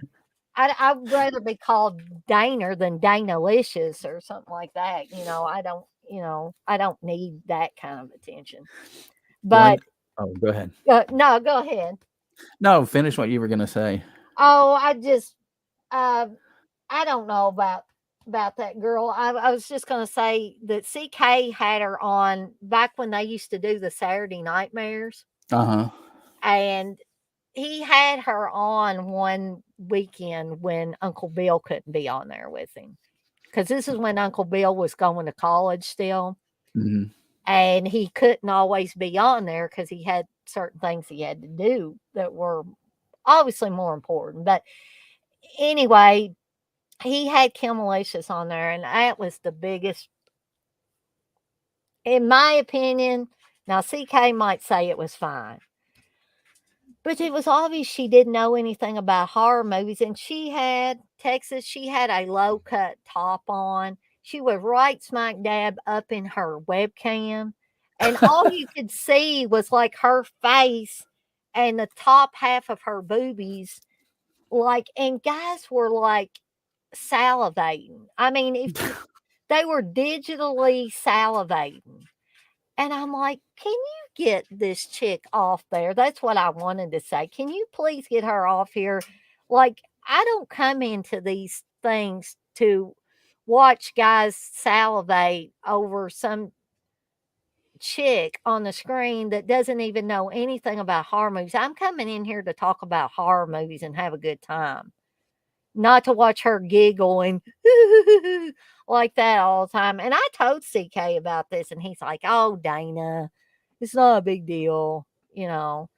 But, that was the one and only time he ever had anybody on there that I didn't think should have been on there. Right. But anyway, that's my story about Kim Malicious. Well, so what I was gonna say was, and it's kind of goes back to the DJ thing a little bit. Was not Mm. too long ago, I was in a cast that 71 and Blissful and I go to, and somehow I got on the panel. I don't even fucking remember why I got on there and stuff. And so it was four women and me, and they're talking and stuff. And then I would go and I would talk, you know, with them about certain stuff, And so then, and they're all talking and stuff, and I'm sitting here and I'm kind of just like, okay, So finally I said, hey ladies, could I interject in here Uh, for a moment? And they're like, oh yes, please do, stuff. So I said, well, I'm gonna go real live, but I said not on anybody we know, but on myself. So I started talking about high school, and how, there's a lot of fucking assholes, in high school, blah, blah, blah. And then talked a little bit about Almost Famous, which is, I know, one of your favorite movies. And mm, it's in Blissful and I's top 10. And so I was mentioning, that because of the Lester Bangs still, where he asks William, he says, so what about the kids at your school? And he's like, they hate me. And he says, well, that's okay. You'll meet them on their journey to the middle, you're right. And so, and I was telling everybody that everybody should read Lester Bangs and, Mhm. whatnot. So anyway, so as it's progressing, then, I start, talking about, Blissful and how much, she means to me. And it and, and everybody, and I was, and I'd been talking about a few other things, but I was becoming an emotional wreck, and Mhm. I'm crying and I'm trying to watch the chat. And somebody in the chat says, they go, are you crying? Because I'm certainly not crying, which, means, yeah, I'm fucking crying too, And then I could see some other people go, oh my God, that's so sweet. I'm in tears. And I'm like, Mhm.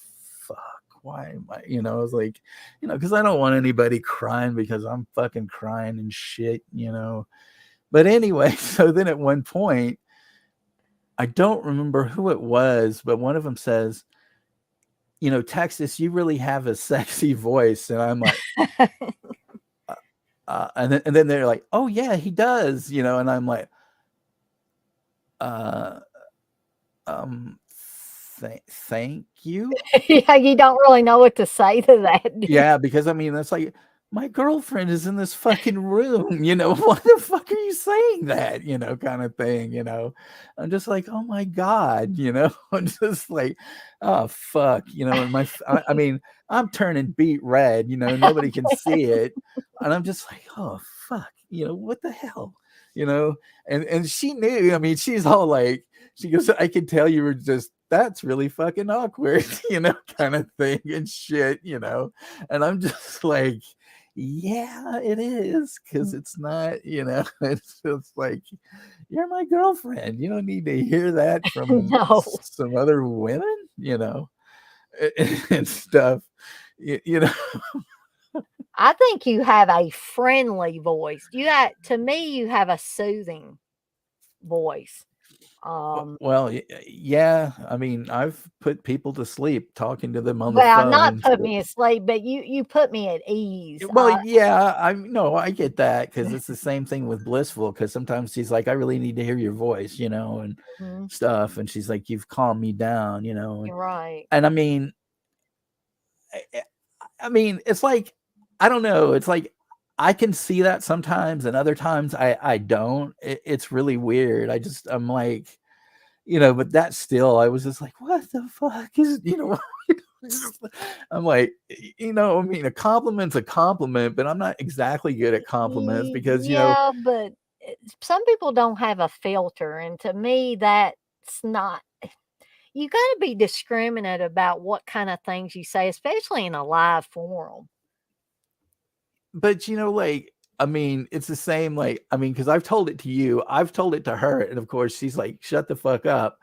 But it's like when I say, oh, I'm slightly better looking than the Elephant Man, and stuff, and then you're always like, I've seen your picture. No, you don't. but No, but see, you look like a regular guy. I mean, right, but see, the thing is, I don't tell people what that's really from, because yeah, that, okay, I look slightly better than the Elephant Man is from a song by this band called Sparks. The song's uh, called I Wish I Looked a Little Better. right. And so he says in the song, I look slightly better than the Elephant Man. I wish I looked a little better. And I Oh, just think, I mean, but it's like, I can relate to that though, because I mean, I used to have people, girls and shit when I was growing, when I was in school, like I might have a crush on some girl and I'd ask her out and she'd be like, mm. why would I want to go out with you? You're a dog, and shit. And I'm like, well, I don't see myself on all fours here and don't have a fur coat, but whatever the fuck, People can be cruel. It's like I don't understand why, if you don't want to go out with somebody, you don't want to go out with them, but be nice. That goes back to my old thing. Say, well, thank you for asking me, but I'm going to have to decline right now or something. Say something nice. Don't say something about somebody's looks or anything like that. That's terrible. yeah, I know, Because but I don't, like I always get on Steve because I think he's too critical of how people look or what people weigh and stuff like that. And I said, Steve, you know, it's not all about how much or how little somebody weighs. It's not about makeup. Like, it's not about the clothes somebody wears. It's not mhm. about being glamorous. At the end of the day, it's about how you feel about the other person that you're with. You should not I don't sit around and try to come up with all the flaws that Steve may or may not have. Um, and I try not to do that with my friends as well. I don't just pick at their flaws.